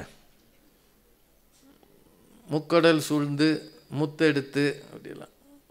இதெல்லாம் வந்து ஒரு கம்பீரம் கொடுக்கும். பட்டிமன்றங்களில், இது தனிப்பட்ட முறையில் சொல்கிறேன், பட்டிமன்றங்களில் நேர விரயத்தை தவிர்க்கணும். ஏன்னா பட்டிமன்றத்தில் 7 நிமிஷம்தான். இதில் நாம் தமிழ் வணக்கம், நடுவர் வணக்கம், தாய் வணக்கம்லாம் சொன்னோம்னா பேசுகிறதுக்கான நேரம் குறைஞ்சிரும். இப்போ இது ஒரு தலைமுறை இப்போ எப்படி வருது, இப்போ நான் பேசினதை நீங்கள் ஓரளவு கேட்டிருப்பீங்க. இந்த மாதிரி நான் பேசினதே இல்லை, என்னை ஃபாலோ பண்ணணுன்றதுக்காக சொல்லலை, நேரம் இருக்காது நமக்கு. தலைப்பில் அவங்க பேசுனது இவங்க பேசுனதுக்கு பதில் சொல்ல தான் நமக்கு வேணுமே தவிர, நாம் படித்ததெல்லாம் அங்கே சொல்லிகிட்டு இருந்தோம்னா பட்டிமன்றத்தினுடைய ஆர்கியூமெண்ட்டுக்கு நேரம் இருக்காது. ஆனால் அவர் ரொம்ப சிறப்பாக இந்த பிள்ளைகளை வச்சு சில செய்திகள் சொன்னார். அவங்க அப்பா போட்ட ஒரு போடு இன்றைக்கி அவரை மேடையில் கொண்டு வந்து நிறுத்தியிருக்கு. இவரே எழுதுனதை படிக்க சொன்னது அவங்க அப்பா. நம்ம எழுதுனதை நம்ம எதுக்கு படிக்கணும்னு இவர் பேசாமல் இருந்திருக்கிறாரு. 2 போடு போட்ட பிறகு தான் எழுதுனதை தானே படிச்சிட்டார். எவ்வளோ சிரமம் பார்த்தீங்களா? அந்த மாதிரி பிள்ளைய வளர்க்கணும். என் நண்பன் ஒருத்தனை அடிக்காமல் விட்டதுனால போதைப் பொருளில் இன்றைக்கி போயிருக்கிறான். நான் எப்படி இருக்கிறேன், பேச்சாளர். அவர் சொன்ன ஒரு செய்தி நல்லா இருந்தது. சின்ன வயசுலேருந்தே சின்ன சின்ன விஷயங்களை நீங்கள் கண்டிக்காமல் விட்டீங்கன்னா பின்னாடி கண்டிக்க முடியாது. அதனால் அப்பப்போ கிள்ளிடணும், அப்பப்போ தட்டிடணும், அப்பப்போ கொட்டிடணும். இங்கே மட்டும் டீச்சர்ஸ் கண்டிக்கலைன்னா இந்த பிள்ளைங்க இவ்வளோ சந்தோஷமாக அமைதியாக உட்காந்துருக்குமா? ஆளாளுக்கு சவுண்டு விடும் அப்படின்னு அவர் சொன்னோன்னே கூட்டம் கைதட்டுது. அப்படின்னா என்ன எனக்கு தோணுதுன்னா, அவர் சொன்னது சரின்னு தோணுது. இங்கே இருக்கிற டீச்சர்ஸ் எல்லாம் எழுந்து வெளியே போயிட்டாங்கன்னா நாங்கள் இந்த ஊழ விடுற சத்தத்துக்கு தான் பேசணும்னு அவர் என்னை பயமுறுத்திட்டார். நான் கூட என்ன நினச்சேன், மலையேறி வந்திருக்கிறாங்க, சரி இருந்து கேட்டுட்டு போவோமே, நீங்கள் பெருந்தன்மையாக இருக்கிறீங்கன்னு நினச்சேன். சுதீர் தான் உண்மையை போட்டு உடச்சிட்டார். இப்போ அடுத்து பேசுகிற சுப்ரியா செல்வி அவர்களுக்கு நெருக்கடி. ஏன்னா அவர் ஒரு இளைஞர், தைரியமாக இந்த தலைமுறையை பற்றி பேசியிருக்கிறாரு. இது இல்லைங்க கனிவு தான் சொல்வதற்கு சுப்ரியா அவர்கள். வாங்கம்மா.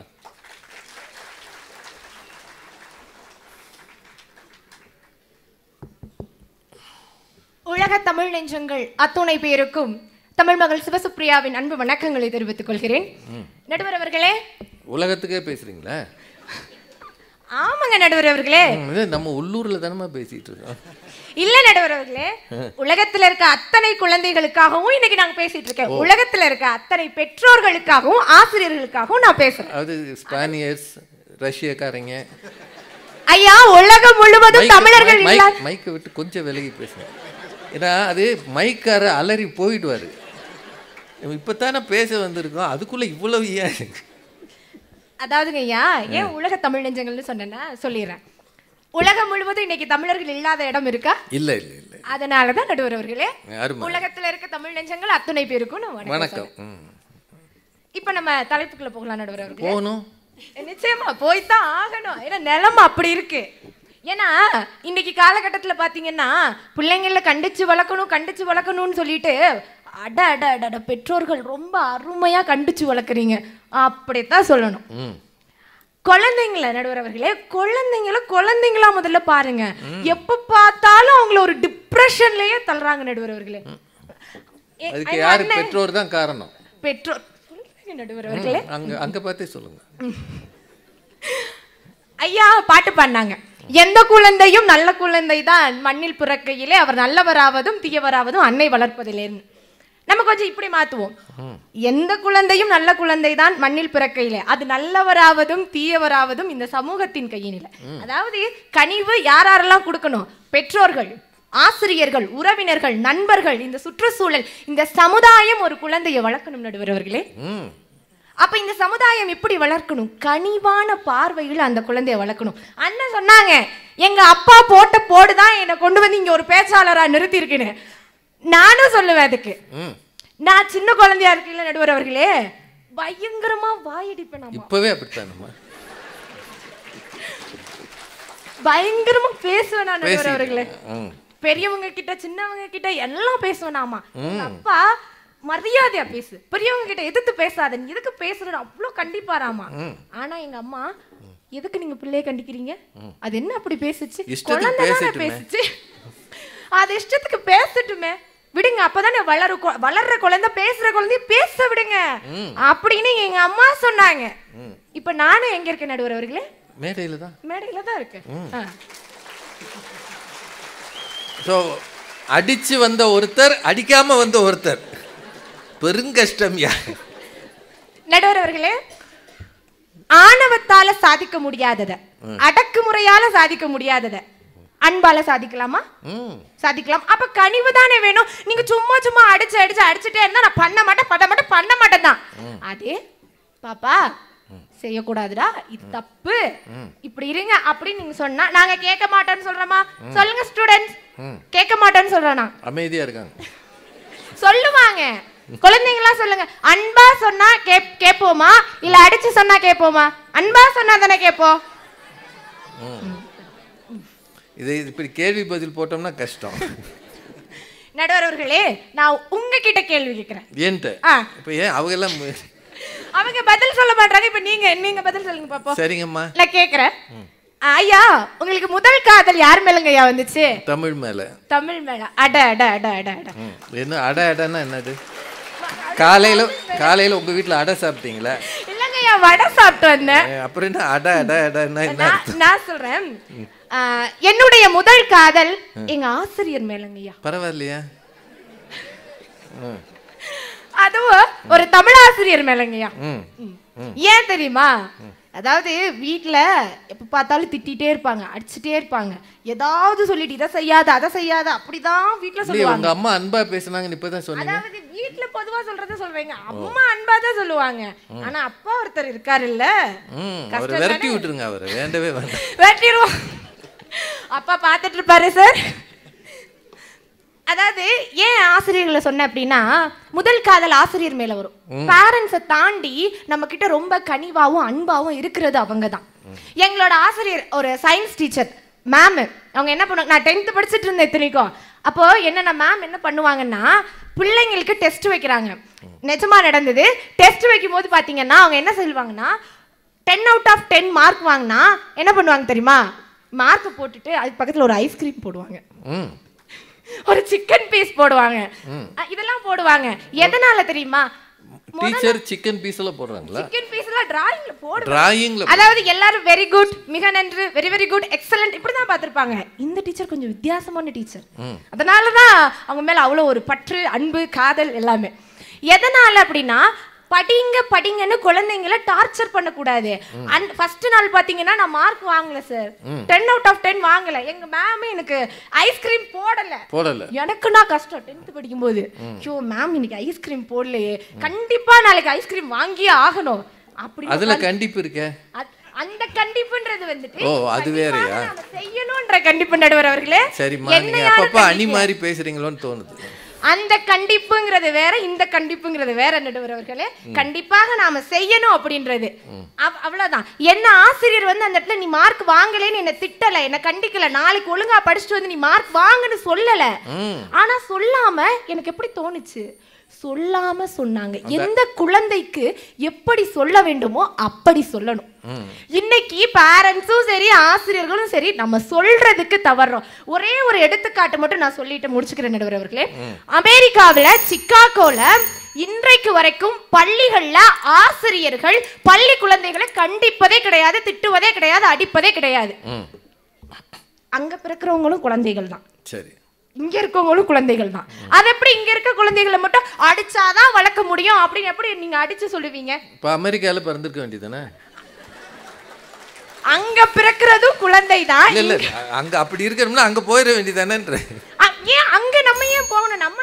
நம்ம குழந்தைகளை நாம அன்பா வளர்ப்போம், வளர்க்கலாம்ல. நீங்க வருங்காலத்துல செய்யுங்க. வருங்காலத்துல நாங்க இப்பல இருந்தே செய்யறோம் நடுவர் அவர்களே, செஞ்சுட்டு தான் இருக்கோம். அதாவது பிள்ளைகளை கொஞ்சம் அமைதியா இருங்க, சத்தம் வரக்கூடாது. பிள்ளைகளை அவங்களா நம்ம அவங்கள வளர விடணும். சின்ன சின்ன தப்பு செஞ்சுதான் அவங்க கத்துப்பாங்க. குழந்தைங்க கிட்ட நீங்க அடிச்சு இதை செய்யாத அப்படின்னு சொன்னா அவங்க செய்யறேன்னு தான் சொல்லுவாங்க. இதை செய்யாத அப்படி செய்வேன், அடிப்பீங்க செய்வேன் அப்படிதான் சொல்லும். அந்த குழந்தைய கூப்பிட்டு எது சரி எது தப்புங்கிறத நம்ம சொல்ற விதத்துல சொன்னோம்னா கண்டிப்பா அந்த குழந்தை அதை செய்யாது. அப்போ நீங்க எந்த விதத்துல சொல்லணும்? அன்பா சொல்லணும். இதை செய்யாத அப்படின்றத அன்பா நம்ம எடுத்து சொல்லும் போது கண்டிப்பா அந்த குழந்தை செய்யாது. பிள்ளைகளை நாம வளர்க்கவில்லை, எதிர்கால பாரதத்தை நாம வளர்த்துட்டு இருக்கோம். இன்னைக்கு இருக்க குழந்தைகள் தான் நாளைய இந்தியாவினுடைய தூண்கள், நாளைய வருங்கால தலைவர்கள் அவர்கள். நம்ம அவங்களை கண்டிப்பா வளர்க்கும் பொழுது அவங்களுக்கு பயம் இதெல்லாமே ஏற்படும். அது இல்லாம நம்ம அவங்கள கனிவோட வளர்க்கணும். கண்டிப்பா கனிவென்ற பக்கத்துக்கு தான் தாங்கள் தீர்ப்பு தருவீங்கன்னு நம்பிக்கையோடு விடைபெறுகிறேன். நன்றி, வணக்கம். சுப்ரியா அவர்கள் பிறந்ததுலேருந்தே பேசிக்கிட்டு இருக்காங்க. வாயடிப்பாங்களாம். அவங்க அப்பா வந்து கண்டிப்பாராம். அவங்க அம்மா வந்து பேசட்டுமே, எப்படியும் பேசட்டும், என் பிள்ளை தானே பேசட்டும் அப்படின்னு வளர்த்து அவங்கள பெரிய பேச்சாளர் ஆகியிருக்காங்க. நிறைய கேள்விகள்லாம் கேட்டாங்க. உங்கள்கிட்ட கேட்டாங்க, என்கிட்ட கேட்டாங்க. நடுவரை கேள்வி கேட்குறது இப்போ பேச்சாளர்களுக்கு வழக்கமாக போச்சு.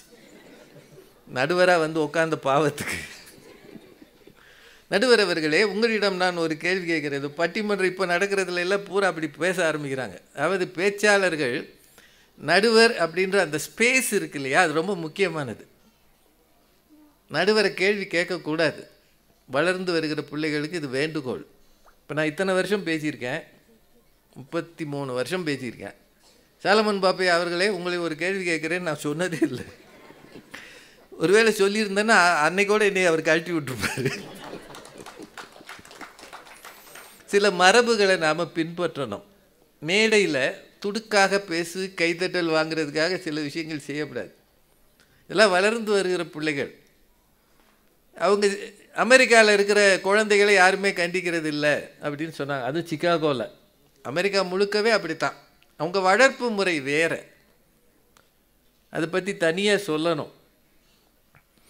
தவிர இந்த சமுதாயம் எல்லாரையும் கனிவோடு வளர்க்கணும் அப்படின்னு பேசியிருக்கிறாங்க. அவங்களுக்கு எல்லார் சார்பாகவும் வாழ்த்துக்களும் பாராட்டுகளும். நல்லாவே கைதட்டலாம். ஏன் சோர்ந்துட்டீங்க? இன்னும் கொஞ்சம் நேரம்தான். இன்னும் கொஞ்சம் நீங்கள் உற்சாகமாக இருந்தீங்கன்னா நல்லாயிருக்கும். இப்போ நிறைவாக 2 பேர் பேச போகிறாங்க. 4 பேர் பேசியாச்சு. எனக்கு ரொம்ப ஆச்சரியம். இந்த பிள்ளைகள் 4 பேர் பேசுகிற வரைக்கும் அமைதியாக இருந்தாங்கன்றதே உங்களை பாராட்டணும். ரொம்ப நல்ல பிள்ளைங்க. இப்போ கண்டிப்பே அணியின் நிறைவு பேச்சாளர் திருமதி கிருஷ்ணகுமாரி அரசன் அவர்கள்.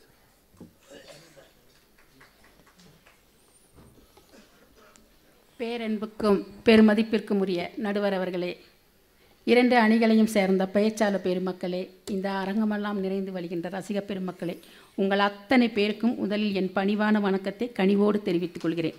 ஐயா, நான் கனிவோடு தெரிவித்துக் கொள்கிறேன்னு சொல்கிறதுக்காக கனிவு பக்கம் நான் பேச போகிறேன்னு நீங்கள் நினைக்கக்கூடாது. இல்லைம்மா, நான் நினைக்கலவே. எதிர் அணியிலிருந்து ஆசிரியர் வந்தார், தமிழாசிரியர். அவர்கிட்ட ஒரு குழந்தை சொல்லிச்சாமா, ஸ்கூலுக்கு போகிறதும் நல்லா இருக்குது, வர்றதும் நல்லா இருக்குது, நடுவில் தங்குற நேரம் தான் எனக்கு பிடிக்கலன்னு. ஐயா, எங்கள் ஊரில் ஒரு ஆசிரியர் இருந்தார். அவர் ஒரு நாள் ரோடில் நடந்து போனார். எல்லா ஆசிரியரும் உங்களை மாதிரியே இருக்க மாட்டாங்க ஆசிரியர் அவர்களே. அவர் ஒரு நாள் ரோடில் நடந்து போனார். அங்கே கூட்டமாக இருந்தாங்க. இவர் போய் எட்டி பார்த்தாராங்க என்ன நடக்குதுன்னு. அங்கே ஒருத்தன் குரங்கு வச்சு வித்தை காமிச்சிட்டு இருந்தான்.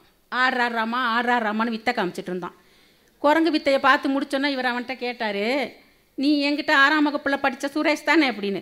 என்னடா கடைசியில் இந்த நிலைமைக்கு வந்துட்டேன்னு. அப்புறம் உங்ககிட்ட படித்தா நான் வேற எந்த நிலைமைக்கு போவேன்? எங்கள் அப்பா அப்போவே சொன்னார் சார், நீ படிக்கலன்னா பண்ணி மேய்க்கத்தான் போவேன்னு. பண்ணி கிடைக்கல, அதனால தான் குரங்க மேய்ச்சிக்கிட்டு இருக்கேன். மேய்க்கிறதுன்னு முடிவான பிறகு அது பண்ணியாக இருந்தா என்ன, குரங்கா இருந்தா என்ன சொல்லிட்டேன். சொன்னான், அப்போவே நான் தான் விளையாட்டு பையனாக இருந்தேன், நீங்களாவது என்ன கொஞ்சம் கண்டிஷனாக சொல்லி கொடுத்து படிக்க வச்சிருக்க கூடாதா சார்? நானும் உங்களை மாதிரி ஆசிரியராக ஆகலைனாலும் அட்லீஸ்ட் ஒரு கலெக்டராவது நான் ஆயிருப்பேன்.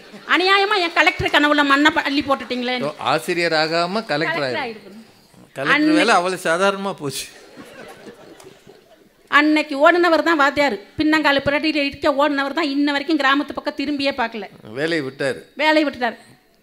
அந்த பொண்ணு சுப்ரியா அவங்க வந்து கேட்குறாங்க, நீங்கள் எப்போயாவது எங்களை பிள்ளைங்களா பார்த்துருக்கீங்களா? எப்போ பார்த்தாலும் எங்களை டிப்ரெஷன்லேயே வச்சுருக்கீங்கன்னு. எங்கள் பிரச்சனையே நீங்கள் தானம்மா, டிப்ரெஷனில் நாங்கள் தான் இருக்கிறோம். ஐயா, நான் கேட்குறேன், ஃபோன் பேச ஆரம்பித்தா ஃபோனை பேசிக்கிட்டே நிற்கிறீங்களே, ஃபோனை கீழே வைக்க மாட்டேங்கிறீங்களே, நீங்கள் எப்போ முடிப்பீங்கன்னு நாங்கள் காத்துக்கிட்டு இருக்கணும். இதில் நீங்கள் ஃபோன் பேசி முடித்த உடனே செல்லமாக நாங்கள் அவங்கள கொஞ்சணும். எப்படி? கண்ணு தங்கம், ஃபோன் பேசினது போதுமா, வா உனக்கு நான் பூரி சுட்டு போடுறேன், மசாலா வித்து கார சட்னியோட உங்களுக்கு நாங்கள் பூரி சுட்டு போடணும் அப்படின்னு நீங்கள் எதிர்பார்த்துக்கிட்டு இருக்கிறீங்க. ஃபோன் பேசினா பூரியா? ஆமாங்க, அவங்க அதை தானங்க சொல்கிறாங்க. கண்டிப்பு என்றால் என்ன என்று முதலில் எதிரணியினர் புரிந்து கொள்ள வேண்டும். கண்டிப்பு என்பது சித்திரவதை அல்ல, கண்டிப்பு என்பது பெரும் குற்றம் அல்ல, அது ஒரு தண்டனைக்குரிய செயலும் அல்ல. கண்டிப்பு என்பதும் ஒரு வகை அன்புதான் என்று இந்த மாமன்றத்தின் முன் நான் தெரிவித்துக் கொள்கிறேன். ஒரு குழந்தையை ஒழுக்கமுடையவனாக வளர்ப்பதும் அவனுடைய செயல்களை ஒழுங்குபடுத்துவதும் தான் கண்டிப்பு என்று நாங்கள் 3 பேர் சொன்னால், எங்களை ஏதோ சர்வதேச குற்றவாளியை பார்க்குற மாதிரி இவங்க பார்த்துக்கிட்டு இருக்காங்க. ஐயா இளமையில் கற்பது தான் இறுதி வரை தொடரும் என்று சும்மா யாரும் சொல்லி வைக்கலைங்க ஐயா. இந்த மனித மனம் இருக்கிறதே அது பொதுவாக 3 நிலைகளுக்கு ஏங்கும் ஏக்கம் உள்ளதென்று உளவியலாளர்கள் சொல்லுகின்றனர். 1 அன்பிற்காக ஏங்குவது, 2 எதிர்கால லட்சியத்துக்காக ஏங்குவது, 3வது தன்னை உணர்ந்து சுய ஆற்றலை பெருக்கிக் கொள்வது. ஐயா யோசிச்சு பாருங்க, அன்பு யார் வேணும்னாலும் காட்டலாம், யார் மீது வேண்டுமானாலும் காட்டலாம். ஆனால் கண்டிப்பை எல்லோரும் மீதும் காட்டிவிட முடியாது. ரோட்டில் போடுற ஓட்டுனங்கிட்ட போய் என்ன 9 மணி வரைக்கும் ஊரை சுற்றிக்கிட்டு இருக்கிற, வீட்டில் ஒழுங்காக போய் படிக்க மாட்டேன்னு கேட்டு பாருங்களேன், அவன் கேவலமாக நம்மளை ஒரு பார்வை பார்ப்பான். அது உரிமை உள்ளவர் மீது உரிமை உள்ளவர்கள் மட்டுமே காட்டுவது. அதுதாங்க ஐயா கண்டிப்பு. இந்த கண்டிப்பை நம்ம எல்லாருக்கிட்டையும் காட்டிட முடியாது. லட்சமாக பணத்தை கொட்டி காலேஜில் பையனை சேர்த்து விட்ருக்கோங்க, அட்மிஷன் வாங்கி சேர்த்து விட்ருக்கோம், பரீட்சை வந்துருச்சா, படிக்கிறீங்களா நீங்கள் முதல்ல ஒழுங்கா?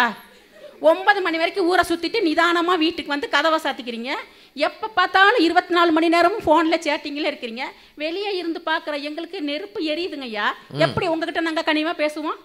எங்களுக்கு கோபம் வராதா இல்லை வரக்கூடாதா? யார்கிட்ட சொல்கிறீங்க? சுப்ரியாட்ட சொல்கிறீங்களா? ஆமாங்க ஐயா, எல்லாருக்கும் பொதுவாக சொல்கிறேன். ஏன் ஒரு 17-18 வயசு நிரம்பிய பொண்ணு 2.5 மணி நேரமாக கண்ணாடி முன்னாடி நின்று நல்லா மேக்கப் பண்ணிக்கிட்டு உதட்டுக்கு லிப்ஸ்டிக் எல்லாம் போட்டுக்கிட்டு நைட்டில் வெளியில் போகுது, சாயந்தரத்தில் வெளியே போகுது. எங்கே போகிறேன்னு அம்மா கேட்டால் தான் சொல்லுது குரூப் ஸ்டடிக்கு போகிறேன்னு. இல்லை நாங்கள் தெரியாமல் தான் கேட்குறோம். 8 மணி நேரமாக வகுப்பில் ஆசிரியர் சொல்லி கொடுத்து புரியாத பாடம் உங்களுக்கு 2 மணி நேரம் ஃப்ரெண்டு வீட்டில் போய் குரூப் ஸ்டடியில் வந்துருமோ? அதுக்கு லிப்ஸ்டிக் வேணுமா? அது லிப்ஸ்டிக் வேறு வேணுமா? லிப்ஸ்டிக் போடாமலாது போங்க. இதையெல்லாம் பார்த்துட்டு நாங்கள் சும்மா இருக்கணும்னு சொல்கிறாங்க. முடியுமா? கதவை பூட்டிடுவோம். சரிங்க ஐயா, எல்லாமே போகட்டும், நாங்கள் எல்லாத்தையும் நாங்கள் ஒத்துக்கிறோம். ஒரே ஒரு கேள்வி நாங்கள் எதிரணீரை பார்த்து கேட்குறோம். ஒரு மனுஷன் குளிக்க போனால் என்ன எடுத்துக்கிட்டு போவான்? சோப்பு எடுத்துக்கிட்டு போவான், ஷாம்பு எடுத்துக்கிட்டு போவான், டவல் எடுத்துக்கிட்டு போவான், மாற்று துணி எடுத்துகிட்டு போவான். இதானங்க ஐயா உலக வழக்கம். நீங்கள் குளிக்கிறதுக்கு மொபைல் எடுத்துகிட்டு போகிறீங்களா? இது என்ன புது வழக்கம்? மொபைலில் நிறைய கிருமிகள் இருக்கான், அதை சோப்பு போட்டு கழுவுறாங்க. அப்போ பார்த்துக்கிட்டு இருக்க அம்மாவுக்கு அப்படியே கன்னத்துல 4 அறை கொடுத்து மொபைலை வெளியே வச்சுட்டு போகன்னு சொல்ல தோணுமா? தோணாதான்? செய்யணும். தோணுனா தானங்க அது அம்மா. கண்ணு செல்லம், அலைபேசி என்பது ஷாம்பு தேய்த்து குளிப்பதற்கு அல்ல, அதை குளியல் அறைக்கு வெளியே வைத்து விட்டு தான் நீ உள்ளே செல்ல வேண்டும் என்று கனிவோடு இவங்க சொல்றாங்க. சொல்ல முடியாது, சொல்ல முடியாதுங்க ஐயா. ஒன்று பிள்ளைங்க அம்மாவுக்கு பயப்படணும், இல்லைன்னா அப்பாவுக்கு பயப்படணும், இல்லைன்னா ஆசிரியர்களுக்காவது பயப்படணும். அவன் சும்மா கையை இல்லை எனக்கு பின்னாடி பேச வர ஆசிரியர் அவர்கள் தயவு செய்து இதுக்கு நீங்கள் பதில் சொல்லுங்கள். என்னைக்காவது உங்கள் வகுப்பில் படிக்கிற பையன் சும்மா முதுகு பின்னாடி அரிக்குதுன்னு சொரியறதுக்கு கையை பின்னாடி கொண்டு போனால் நீங்கள் பயப்படுவீங்களா மாட்டீங்களா? அதுவும் கிட்ட வந்து ஐயா, ஒன்று உணவு கலாச்சாரம் நீங்கள் பார்த்துருப்பீங்க, உடை கலாச்சாரம் பார்த்துருப்பீங்க, பண்டைய கலாச்சாரம் பார்த்துருப்பீங்க, ஏன் பல வெளிநாட்டு கலாச்சாரம் கூட பார்த்துருப்பீங்க. கத்தி கலாச்சாரம் பார்த்துருக்கீங்களா? வீச்சறிவால் கலாச்சாரம் பார்த்துருப்பீங்களாங்க? வெட்டறிவால் கலாச்சாரம் பார்த்துருப்பீங்களா? எங்கள் கூட வாங்க நாங்கள் காட்டுறோன்னு அவங்க சொல்கிறாங்க. நாங்கள் அதெல்லாம் வேண்டான்னு நாங்கள் சொல்லிக்கிட்டு இருக்கிறோம். அதைத்தாங்க நாங்கள் முதல்லேருந்து சொல்லிக்கிட்டு இருக்கிறோம். டீச்சர் திட்டுறாங்கன்னு பிள்ளைங்க வீட்டில் வந்து சொன்னால் என் பையன் அப்படிலாம் செஞ்சுருக்க மாட்டானே, என்ன காரணம் அப்படின்னு நீங்கள் யோசிக்காதீங்க. நீ என்ன செஞ்ச? டீச்சர் வகுப்புல பாடம் நடத்தும் போது கலாட்டா பண்ணினியா? டீச்சரை இந்த மாதிரி மரியாதை இல்லாமல் பேசக்கூடாதுன்னு ஒரு டைம் சொல்லி பாருங்க, 2 டைம் சொல்லி பாருங்க, 3வது டைம் அவன் வீட்டில் வந்து அந்த மாதிரி சொல்றானான்னு நீங்க கேட்டு பாருங்க. டீச்சர் திட்டினா தான் திட்டட்டுமே, அவமானப்படுத்தினா பட்டுட்டுமே. என்ன இப்போ ஐயா அந்த காலத்தில் நாங்கள்லாம் வாங்காத திட்டா? இந்த பேப்பரில் கோமாளி தொப்பி மாதிரி செஞ்சு தலைக்கு போட்டு விட்டுருவாங்க ஐயா. போட்டு விட்டுட்டு வகுப்புக்கு வெளியே நிற்க வச்சுருவாங்க. இன்னும் சில ஆசிரியர்கள் என்ன பண்ணுவாங்க, பக்கத்து வகுப்புக்கெல்லாம் எங்களை ஊர்வலமாக கூட்டிகிட்டு போவாங்க.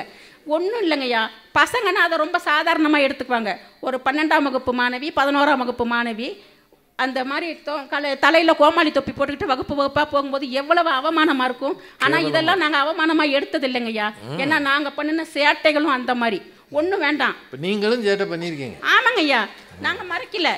என்ன அழகில் சிறந்தது அறிவியல் ஆசிரியையா ஆங்கில ஆசிரியையா என்று பாப்பையா தலைமையில் பட்டிமன்றம் பேசுவது போல் சுற்றிலும் உட்கார்ந்து கொண்டு சூப்பராக பேசினோம். நாங்கள் சின்ன வயசில் பேசணும். இதை பார்த்த ஆங்கில ஆசிரியர் அவங்களுக்கு நல்லா தெரியும், அவங்கள பற்றி தான் நாங்கள் பேசுகிறோன்னு அவங்களுக்கு நல்லா தெரியும். கிட்ட வந்து ஒரு நமட்டு சிரிப்போடு அவங்க சிரிச்சுட்டு போயிருக்கலாம். ஆனால் அவங்க அதை செய்யலை. ஏன் செய்யலை?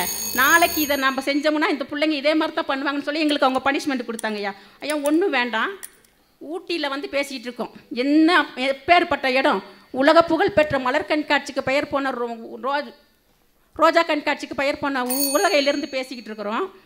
அது ஆயிரக்கணக்கான ஏன் லட்சக்கணக்கான மலர்களை கொண்டு அந்த ரோஜா செடியை அவங்க அழகுபடுத்தி அதை காட்சி பண்ணுவாங்க, வெளிநாட்டுக்கு ஏற்றுமதிக்கு அனுப்புவாங்க. அது முடிஞ்சு போயிடுச்சுன்னா அதோடு அவங்க விட்டுடுறாங்களா? அடுத்த வருஷத்துக்கு அவங்க தயார் பண்ணுறது இல்லை. அந்த தேவையில்லாத களையை பிடுங்கி தேவைக்கு அதிகமாக இருக்கிற களையை வெட்டி கவனமாக உரமிட்டு கண்டிப்பாக நீர் பாய்ச்சினால்தான் அந்த ரோஜா செடி அடுத்த வருஷம் மகசூலை தரும். ஐயா, நான் இப்படி சொல்லி நிறைவு செய்கிறேன். நேற்றைய குழந்தைகள் ஒழுக்கத்தை மதித்தார்கள். இன்றைக்கு குழந்தைகள் அப்படி அல்ல. நேற்றைய பெற்றோர்களாக இருந்தவர்களுக்கு இத்தகைய பிரச்சனையும் இல்லை. ஏனென்றால் நாங்கள் கண்டிப்போடு கூடிய ஒழுக்கத்தை கடைபிடித்தோம். இன்றைக்கு உங்கள் குழந்தைகளை சுற்றி அருவருக்கத்தக்க விஷயங்களும் ஆபாசங்களும் நிறைந்து கிடக்கிறது. அதிலிருந்து அந்த குழந்தைகளை அப்புறப்படுத்தி அவர்களை நீங்கள் நல்வழிப்படுத்த வேண்டியது ஒவ்வொரு பெற்றோரின் ஆசிரியரின் கடமையாக இருக்கிறது. கல்லுக்கு வலிக்கிறதா என்று சிற்பி செதுக்குவதை நிறுத்தினால் உள்ளிருக்கும் சிற்பம் நம் கண்களுக்கு புலப்படாமலே போய்விடும். ஆகவே குழந்தைகளும் சிற்பத்தை போன்றவர்கள் தான். அவர்களிடம் இருந்த குப்பைகளை அழுக்குகளையும் அகற்றி அவர்களை நல்வளப்படுத்த வேண்டியது ஒவ்வொருவரின் கடமை. கனிவு கொடுக்கும் நல்ல பாட்டு என்று எழுதிய பாரதி இன்று மீண்டும் உயிர் கொண்டு வந்தால் இந்த குழந்தைகளின் போக்கை கண்டு கண்டிப்பான மனநிலையை கையில் எடுத்துக்கொண்டுதான் கவிதைகளை புனைந்திருப்பான். குழந்தை அதன் மொழி ஆவேசமான உரையாடல்களாக இருக்கும் என்று கூறி அற்புதமான இந்த வாய்ப்பை எனக்கு அளித்த நல்ல உள்ளங்களுக்கு நன்றி கூறி விடைபெறுகிறேன். நன்றி, வணக்கம்.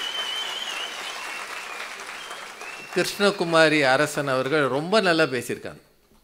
நல்லாவே கைத்தட்டலாம் அவங்களுக்கு.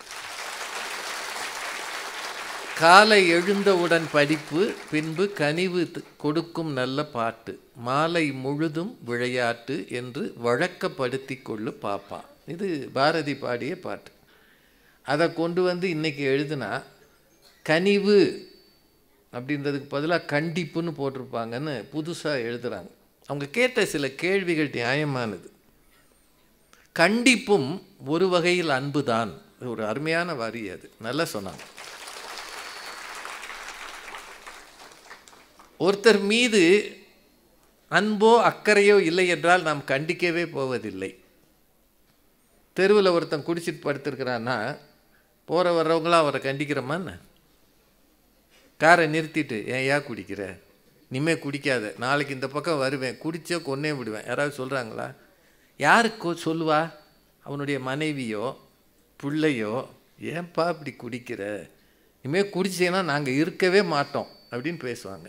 அப்போது அன்பு காட்டுகிறவர்கள் தான் கண்டிக்கிறார்கள்னு சொன்னாங்க இல்லையா? அந்த அணிக்கு மிக அருமையாக பேசி. இப்போது நிறைவு பேச்சாளர் வாங்கம்மா, பீனா சுதாகர் மேடம். இவங்களுக்கும் கை தட்டலாமே.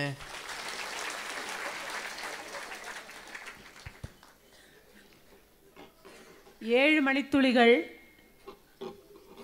நிமிஷத்தில் ஓடிடும். அதனால் கட்ட கட்ட கட்ட கட்டான்னு சொல்ல விரும்புகிறேன். ஐயா சொல்லுங்கம்மா. அருட்பேராற்றல் நிறைந்து ததும்பி வழிகின்ற ஆன்றோர் சான்றோர் நிறைந்திருக்கக்கூடிய இந்த சபையை சிரம் தாழ்த்தி வணங்கி துவங்குகிறேன். ஐயா, நீங்கள் மலையேறி வரும்போது அந்த வண்டியில் நீங்கள் அந்த பக்கம் இந்த பக்கம் ஆடிட்டீங்கன்னு சொன்னீங்க ஐயா. அப்புறம் மேலே வந்தோடனே இந்த சூரிய வெளிச்சம் இருக்கிற இடத்த பார்த்து போய் நிற்கும்போது அது ஏமாத்திடுச்சுன்னு சொன்னீங்க. சரி போனால் போட்டு ஒரு வறுக்கிய சாப்பிட்லான்னு பார்த்தா அது பயங்கர கடினமாக இருக்குது, அது முக்கி சாப்பிட்ணுன்னு சொல்லிட்டீங்க ஐயா. நீங்கள் தயவுசெய்து எங்களோட ஒரு மாதம் இங்கே இருந்து பாருங்க ஐயா. எதுக்குமா? ஒரு நாளே தாங்கலை. இல்லவே இல்லைங்கய்யா. ஒரு மாதத்திற்கு அப்புறம் உங்களுக்கு சென்னை வேண்டவே வேண்டாம், நீலகிரியே போதும் அப்படின்னு சொல்லக்கூடிய ஒரு பெரிய பழகிடும்ன்றீங்க. இல்ல, இங்க சகிப்புத்தன்மைன்னு ஒண்ணு வாழ்க்கையில் இருந்தா அத்தனையுமே ஜெயிச்சு வந்துடலாம். மலை உயரத்தில் இருந்து கொண்டு ஆணவம் இல்லாமல் ஏதோ முன்னால் உட்கார்ந்துருக்கக்கூடிய அத்தனை அதிகாரிகளும் கை கட்டி தான் உட்காந்துருக்காங்க, நிறைய பேரும்.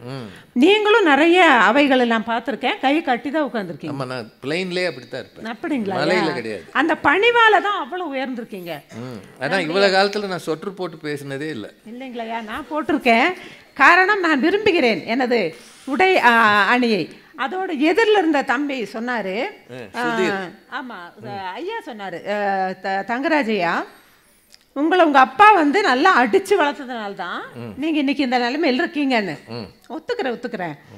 அடிச்சு வளர்த்துனதுனாலதான் வங்கி பணியாளர் ஆனார் அவருங்க. ஏன்னா கணக்கு பண்ணி அடிச்சிருக்கார் அவர்.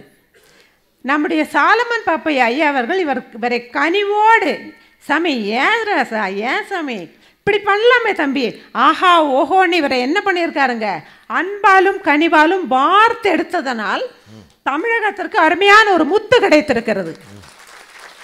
அது உங்களை உலக புகழ் பெற வைத்திருக்கிறது என்று சொன்னால் கனிவு தானையா. என்னைய வச்சு ஏமா பட்டிமன்றம் நடத்துங்க, பொதுமக்களை வச்சு நடத்துங்க. இல்லை இல்லை இவங்க சொன்னாங்க, நம்முடைய சகோதரி, ஒரு பையன் உங்கள் வகுப்பில் கையை பின்னால் ஓங்குனா நீங்கள் என்ன செய்வீங்கன்னு, கடவுள் புண்ணியத்தில் 34 வருஷமாக வேலை செய்கிறேன், ஒரு குழந்தை கூட ஓங்குறது இல்லையா. இனிமேலும் வர வேண்டாம், வராது. ஏன்னா இங்கே இருக்கக்கூடிய பிள்ளைகள் நம்முடைய பல்ஸை பார்க்கக்கூடியவங்க. அவர்கள் முன்னால் நிற்கக்கூடியவர்கள் மிதவாதிகளா தீவிரவாதிகளா எப்படின்றத நிமிஷ நொடியில் கண்டுபிடிச்சிடுறாங்க. அந்த மரியாதையை காப்பாற்றி ரிட்டையர்ட் ஆகி போகணும்னு நினைக்கிறேங்க. நல்லதுமா, நாங்கள் அதை விரும்புகிறோம். நான் இப்போது சில பாஷைகளில் பேசுகிறேன். அது எந்த ஸ்டேட்டை சேர்ந்ததுன்னு சொல்லலாம், அவையும் சொல்லலாம், நம்மளும் சேர்ந்து சொல்லலாம். இது என்னம்மா இது? ஆமாங்கய்யா, கலந்துரையாடல் மாதிரி இருக்கு. ஒன்றும் இல்லையா, நான் சொல்கிறேன். கண்ணு பயப்படாத கண்ணு, இந்த சூழ்நிலையில் நீ ஜெயிச்சு வந்துடுவ. அப்பா அம்மா நாங்கள் சொந்த பந்தம் குடும்பம் எல்லாம் கூட இருக்கோம், கவலைப்படாத கண்ணு, நீ ஜெயிச்சிருவ சாமி. கோவைய தமிழகத்தில் എന്തിനാ മോളെ വിഷമിക്കുന്നു, നീ പേടിക്കരുത്, നമ്മൾ ജയിക്കാൻ പിറന്നവരാണ്, നമ്മൾക്ക് ഒരു കൈ നോക്കാം, ഒന്നും പേടിക്കരുത്. కేరళ அப்பா அம்மா ఉండేరు, మీరు ఏంటికి కవలపడారు, எல்லாம் சரியும் போகு சாமி. தெலுங்கு तू क्या डर लग कर हो, मैं हो ना तेरे साथ मेरे करो जान मुन्ना, मेरी मुन्ना கஷ்டப்பட்டு नहीं डर कर रहे. ஆமாயா, இதை நீங்க சொல்லிரலாமேமா. அதோடு கூட ஏக்க அஞ்சுற சின்ன அஞ்சு ಬೇಡ எங்க அட்டி ಜನವೇ ನಿನ್ನ ಸಾರ ಇದ್ದೀಯೋ. கன்னடமா? படுகவா? ஆமா. இத்தனை மக்களும் உணர்த்த விரும்பிய ஒரே உணர்வு என்னன்னா அன்பு, அன்பு அன்பு கனிவு. இந்த மொழியில எல்லாம் கண்டிப்பான வார்த்தையே கிடையாதோ? இல்ல இருக்கலாம். நீங்க எடுக்கல. ஆமா. ஏன்னா என்னுடைய பார்வையில நான் வாழ்க்கை முழுவதும் வெள்ளை கண்ணாடி அணிய விரும்புகிறேன், மஞ்சள் கண்ணாடி பச்சை கண்ணாடிக்கு போக விரும்பவில்லை. சரி சரி. இப்போ ஒரு 10ஆம் வகுப்பு படிக்கக்கூடிய ஒரு மாணவி பல வருடங்களுக்கு முன்னால் நம்முடைய ஊர் குளிருன்னு சொன்னீங்க, 3 போர்வைகளை போத்தி படுத்தா நம்ம ஊர்ல எப்படி இருக்குங்கய்யா, அருமையான சுகம். தூங்கி கொண்டிருக்கக்கூடிய வேலையில ஒரு அடர் குடித்தனம், 10-12 குடும்பங்கள்னா இருக்கக்கூடிய இடம். அவங்க அம்மா வந்து சொல்றாங்க, அந்த குழந்தையுடைய பேரு மாலு, தயவுசெய்து எந்திரி, பக்கத்து வீட்டு கலா படிக்கிறா, முன்னாடி வீட்டு புவனேஷ் படிக்கிறா, பின்னாடி வீட்டு அனு படிக்கிறா, எந்திரி. உடனே அந்த போர்வைகள் வந்து இறுக்கப்படுது. அப்படியே என்ன சொல்லுதுங்க, சுகத்தை கூட்டி மேலும் மேலும் போற்றி படுக்கும்போது உங்களுக்கு தெரிஞ்சிருக்கும், அந்த சுகத்தை பற்றி உங்களுக்கு தெரிஞ்சிருக்கும்.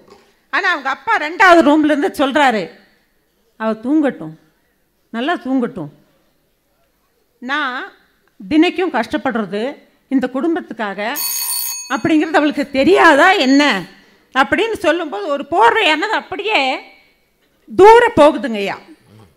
அடுத்த போர்வை அவளுடைய வாழ்க்கையை எப்படி செப்பனிட வேண்டும் என்று அந்த பிள்ளைக்கு தெரியாதா, ஏன் கண்டிக்கிற, அவள் தூங்கட்டும், அவளுக்கு டீ கொடுன்னு சொல்லும்போது எல்லாமே போயிடுதுங்க. அந்த பிள்ளைக்கு என்ன ஆகுதுங்க, நான் படிக்கணும், நான் வாழ்க்கையில் வரணும் அப்படிங்கிற ஒரு உணர்வு மட்டும் மேலோங்குகிறது. அந்த 10ஆம் வகுப்பு மாணவி, போர்வைக்குள் உறங்கிய மாணவி வேறு யாரும் அல்ல, நான் தான். ஓ, நீங்க சின்ன பிள்ளையிலிருந்தே கனிவா வளர்ந்துட்டீங்க அப்படின்னு சொல்லலாங்க ஐயா. கண்டிப்பா இருந்தது. ஆனா அப்பாவுடைய கனிவு என்னங்க, இந்த தலைப்புல பேச முடியாது, ஏன்னா நீங்க இந்த பக்கம் பேசுறீங்க. இப்போ நான் என்ன நினைக்கிறேன்னு சொன்னா, இங்க இருக்கக்கூடிய எல்லோருக்குமே விரும்பக்கூடியது கனிவு தான், அன்பு தான். அந்த அன்பு அப்படிங்கிறது நமக்குள்ளே எவ்வளோ காலம் ஒளிர்விட்டு சுடர்விட்டு பிரகாசிக்கிறதோ அப்போது நமக்கு வெற்றி வருகிறது. அன்பு என்பது நம்மை விட்டு செல்லக்கூடிய வேலையிலே தோல்வி வருகிறது என்று கூறிக்கொண்டு அருமையான வாய்ப்பை அளித்த அனைவருக்கும் நன்றி கூறி விடைபெறுகிறேன். நன்றி, வணக்கம். பீனா மேடம் அவர்கள் பல மொழிகளில் பேசியிருக்கிறாங்க. இந்தி, மலையாளம், அப்புறம் இந்த ஊர் மொழி எல்லாம். ஆனால் அவங்க சொல்ல வர்ற செய்தி என்னென்னா, கண்டித்து எழுப்புகிறத விட கஷ்டங்களை சொல்லி எழுப்பும்போது புள்ள தானாக எழுந்திருக்கும்னு தன்னோட சொந்த அனுபவத்தை சொன்னாங்க. அவர்களுக்கு எல்லார் சார்பாகவும் வாழ்த்துகள். பட்டிமன்றம் பேசுகிறதுக்கு 7 நிமிடம்ன்றது ரொம்ப குறைவு. அதுக்குள்ளே போய் பேசி பதில் சொல்லியெல்லாம் செய்கிறது ரொம்ப கஷ்டம். ஆனால் அந்த 6 பேரும் அதை சிறப்பாக செய்திருக்கிறார்கள். 6 பேருக்கு வாழ்த்துகள். இன்னும் ஒரு 10 நிமிஷம் எடுத்துக்கலாமா, இல்லை ஒரு வரியில் முடிச்சிடலாமா? ஒரு வரியில் முடிக்கணும்னு சொன்னாலுக்கு மட்டும் கை தூக்குங்க. இவ்வளவு பேர் ஒரு வரியில் முடிக்கணும்னு சொல்லியிருக்கிறாங்க. இப்போ ஒரே வரியில் முடிச்சிடலாமா? இல்லை, இதுதான் இன்றைய தலைமுறை. முன்னாடி இருக்கிறவங்க எல்லாம் வயசில் மூத்தவங்க.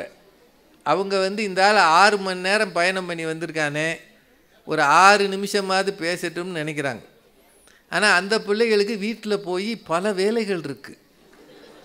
என்ன, போய் சமைக்கணும், தெரு கூட்டணும், அப்புறம் அதிகாரிகளோட பேசணும், ஆயிரமாக சம்பாதிக்கணும், வீட்டில் வீட்டு வேலைகள் முழுக்க செஞ்சு கதவை மூடிட்டு தூங்க போனோம். அப்படின்னா எவ்வளவு உலகத்தில் ஆப்ஷன் கொடுத்தா என்ன வரும்ன்றதுக்கு இதுதான் உதாரணம்.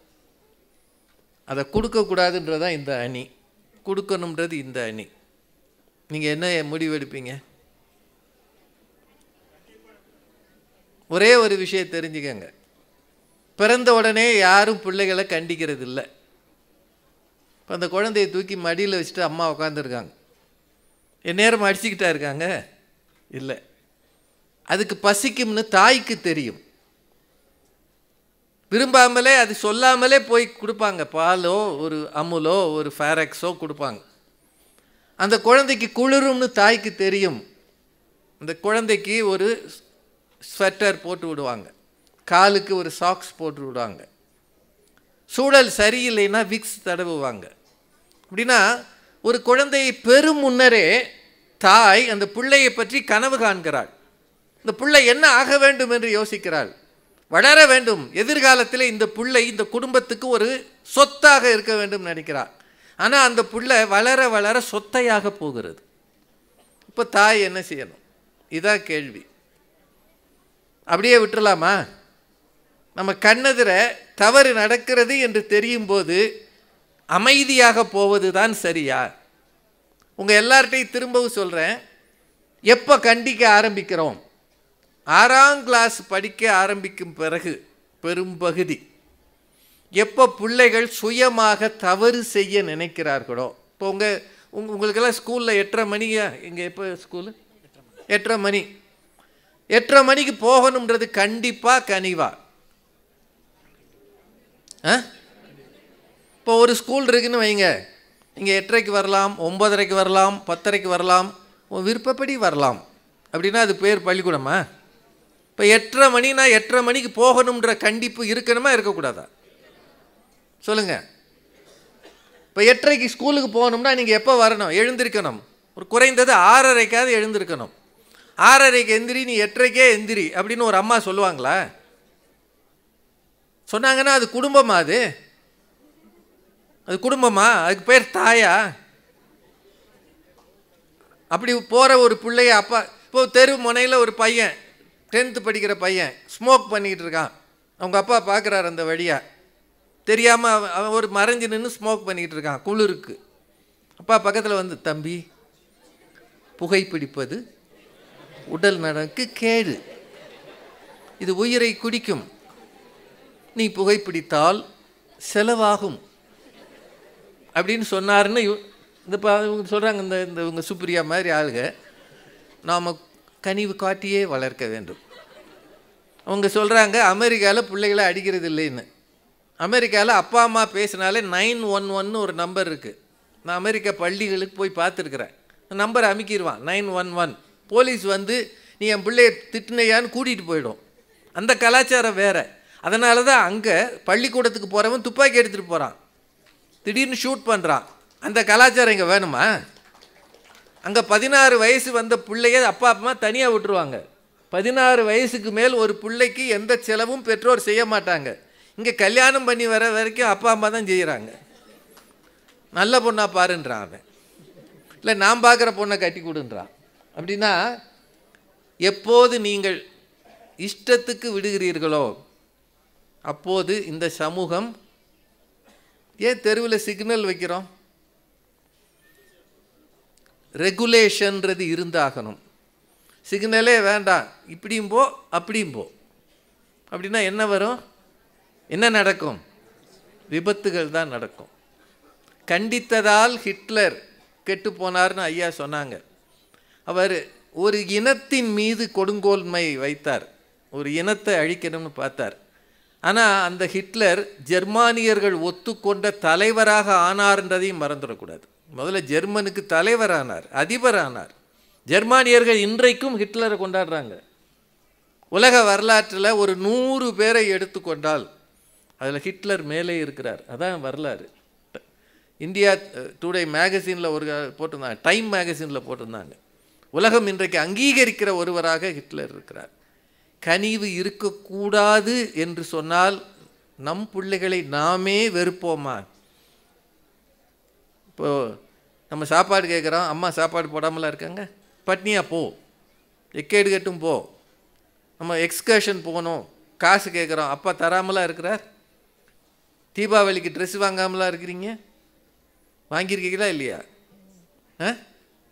நான் எனக்கு மட்டும் வாங்கிக்குவேன், பிள்ளைகளுக்கு வாங்க மாட்டேன்னு சொல்கிறாங்க. ஆனால் ஒரு விஷயம் நினைவில் வச்சுக்கோங்க, கண்டிப்புக்கும் அன்புதான் காரணம்னு சொன்னாங்க பாருங்க, அது அருமையான வரி. அது அறத்திற்கே அன்பு சார்பென்ப அறியார், மரத்திற்கும் அஃதே துணை. அடிக்காத ஆசிரியர்கள் இன்றைக்கு இருக்கிறதுனால தான் சமூக குற்றங்கள் பெருகி இருக்கிறது. கண்டிக்காத பிள்ளைகள் ஒரு நாளும் சரியான பாதைக்கு போக மாட்டார்கள். மகாத்மா காந்தியினுடைய தந்தையை பற்றி அவர் சொல்வார், மிக கடுமையானவர், அவ்வளவு கோவிச்சுப்பாராம், பயந்து பயந்து பிள்ளைகள் வளர்ந்திருக்கிறார்கள். மோதிலால் நேருவை பற்றி சொன்னாங்க, தலைவர்களாக அவர்களெல்லாம் வந்ததுக்கு காரணம் என்ன? இளமையிலேயே வழிகாட்டிய, கடுமையாக அவர்களை நடத்திய குருகுலம் அப்படின்னு ஒன்று இருந்தது ஒரு காலத்தில். அங்கே ஆசிரியருக்கு அத்தனையும் செய்யணும். என் சரித்திரம் என்று ஊவேசா ஒரு நூல் எழுதியிருப்பார். மிக கடும் தண்டனைகள் இப்படியெல்லாம் இருந்தது ஒரு காலம் இருந்தது. இன்றைக்கு அரசாங்கமும் கல்வி திட்டமும் யாரையும் திட்டப்படாது. ஏதாவது கோபமாக பேசினா உடனே போலீஸுக்கு கடிதம் எழுதிடுறான். இந்த ஆசிரியர் எனக்கு மன உளைச்சலை உண்டாக்கினார். என்னடா உனக்கு உளைச்சல்? அவர் மீது நடவடிக்கை எடுக்கும்படி கேட்டுக்கொள்கிறேன்னு போலீஸ் ஸ்டேஷனுக்கு அனுப்பிடுறாங்க. சத்தம் போட்டு பேசினா அவங்க சொன்னாங்களே இந்த அருவாளை எடுக்கிறது, அது சில மாவட்டங்களில் கலாச்சாரமாகவே போச்சு. ஏண்டா படிக்கலைன்னு கேட்ட ஒரு ஆசிரியரை அருவாளை வச்சு வெட்டிவிட்டான் போன மாதம். அப்படின்னா எனக்கு என்னவோ கனிவு அவசியம், தேவை, அது இயல்பாக கிடைப்பது. ஆனால் இந்த தலைமுறை பெற்றோர் ஒரு பிள்ளை 2 பிள்ளைன்னு வந்த பிறகு கோபிச்சுக்கிறத விட்டுட்டாங்க. அந்த காலத்தில் 5-6 பிள்ளை இருக்கும்போது அடித்து நொறுக்குவாங்க. நான் இன்றைக்கி ஒத்த பிள்ளை, அவனை என்ன செய்கிறது? நீங்கள் கண்டிக்கவில்லை என்றால் பின்னாளில் காவல்துறை கண்டிக்கும்படியாக ஆகிவிடும்.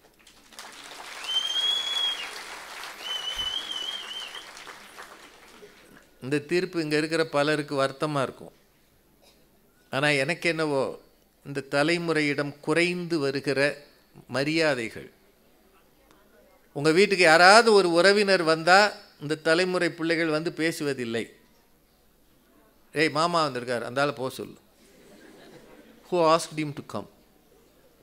உங்கள் பிரதர்னா நீ போய் பேசு, ஐ டோன்ட் லைக் ஹிம். உறவுகளை தள்ளி விடுகிறார்கள், மரியாதைகளை குறைக்கிறார்கள். ஆசிரியர் என்றால் அவர் குற்றத்தை நீக்குபவர், ஆசிரியர் குற்றம் நீக்குபவர். அவர் கண்டிக்காமல் எப்படி இருப்பார்? அவருக்குள்ள ஒரு தர்ம ஆவேசம் இருக்கிறது. அவர் எதுக்கு கண்டிக்கிறாரு? எதிர்காலத்தில் இவனும் ஒரு பெரிய ஆளாக வரணும் என்ற நோக்கத்தில் கண்டிக்கிறார். அதனால் எனக்கு என்னவோ கனிவு காட்டுங்கள், ஆனால் கொஞ்சமாவது விழிகளிலாவது கண்டிப்பு காட்டாத பெற்றோரும் ஆசிரியரும் பிள்ளைகளின் எதிர்காலத்துக்கு உதவ மாட்டார்கள் என்று எனக்கு தோன்றுகிறது. என்னை பொறுத்தவரை பிள்ளை வளர்ப்பில் அன்பும் தேவை, அற உணர்வோடு கூடிய கண்டிப்பும் தேவை. கண்டிப்பே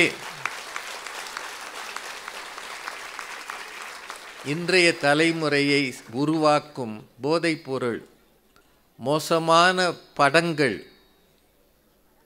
நம் கையில் இருக்கிற மொபைல் மூலம் தேவையற்ற உறவுகள், தொடர்புகள், விளையாட்டுகள், குரூர சிந்தனை, வக்ர புத்தி அத்தனையும் இந்த மொபைல் கொண்டு வந்து தருகிறது. இதை பார்த்துவிட்டு அமைதியாக இருந்தால் நீங்கள் உங்களுக்கு மட்டுமல்ல சமுதாயத்துக்கே துரோகம் செய்கிறீர்கள் என்ற அர்த்தம். அதனால் பொறுப்பை உணர்ந்து கொண்டு வயதானவர்கள், பெற்றோர்கள், பெரியோர்கள் கண்டிக்க பாருங்கள். அதுதான் அடுத்த தலைமுறையை உருவாக்கும் என்று சொல்லி நீலகிரி மாவட்ட நிர்வாகத்துக்கும் இருந்து கேட்கிற உங்களுக்கும் நன்றி கூறி வணங்கி விடைபெறுகிறேன். நன்றி, வணக்கம்.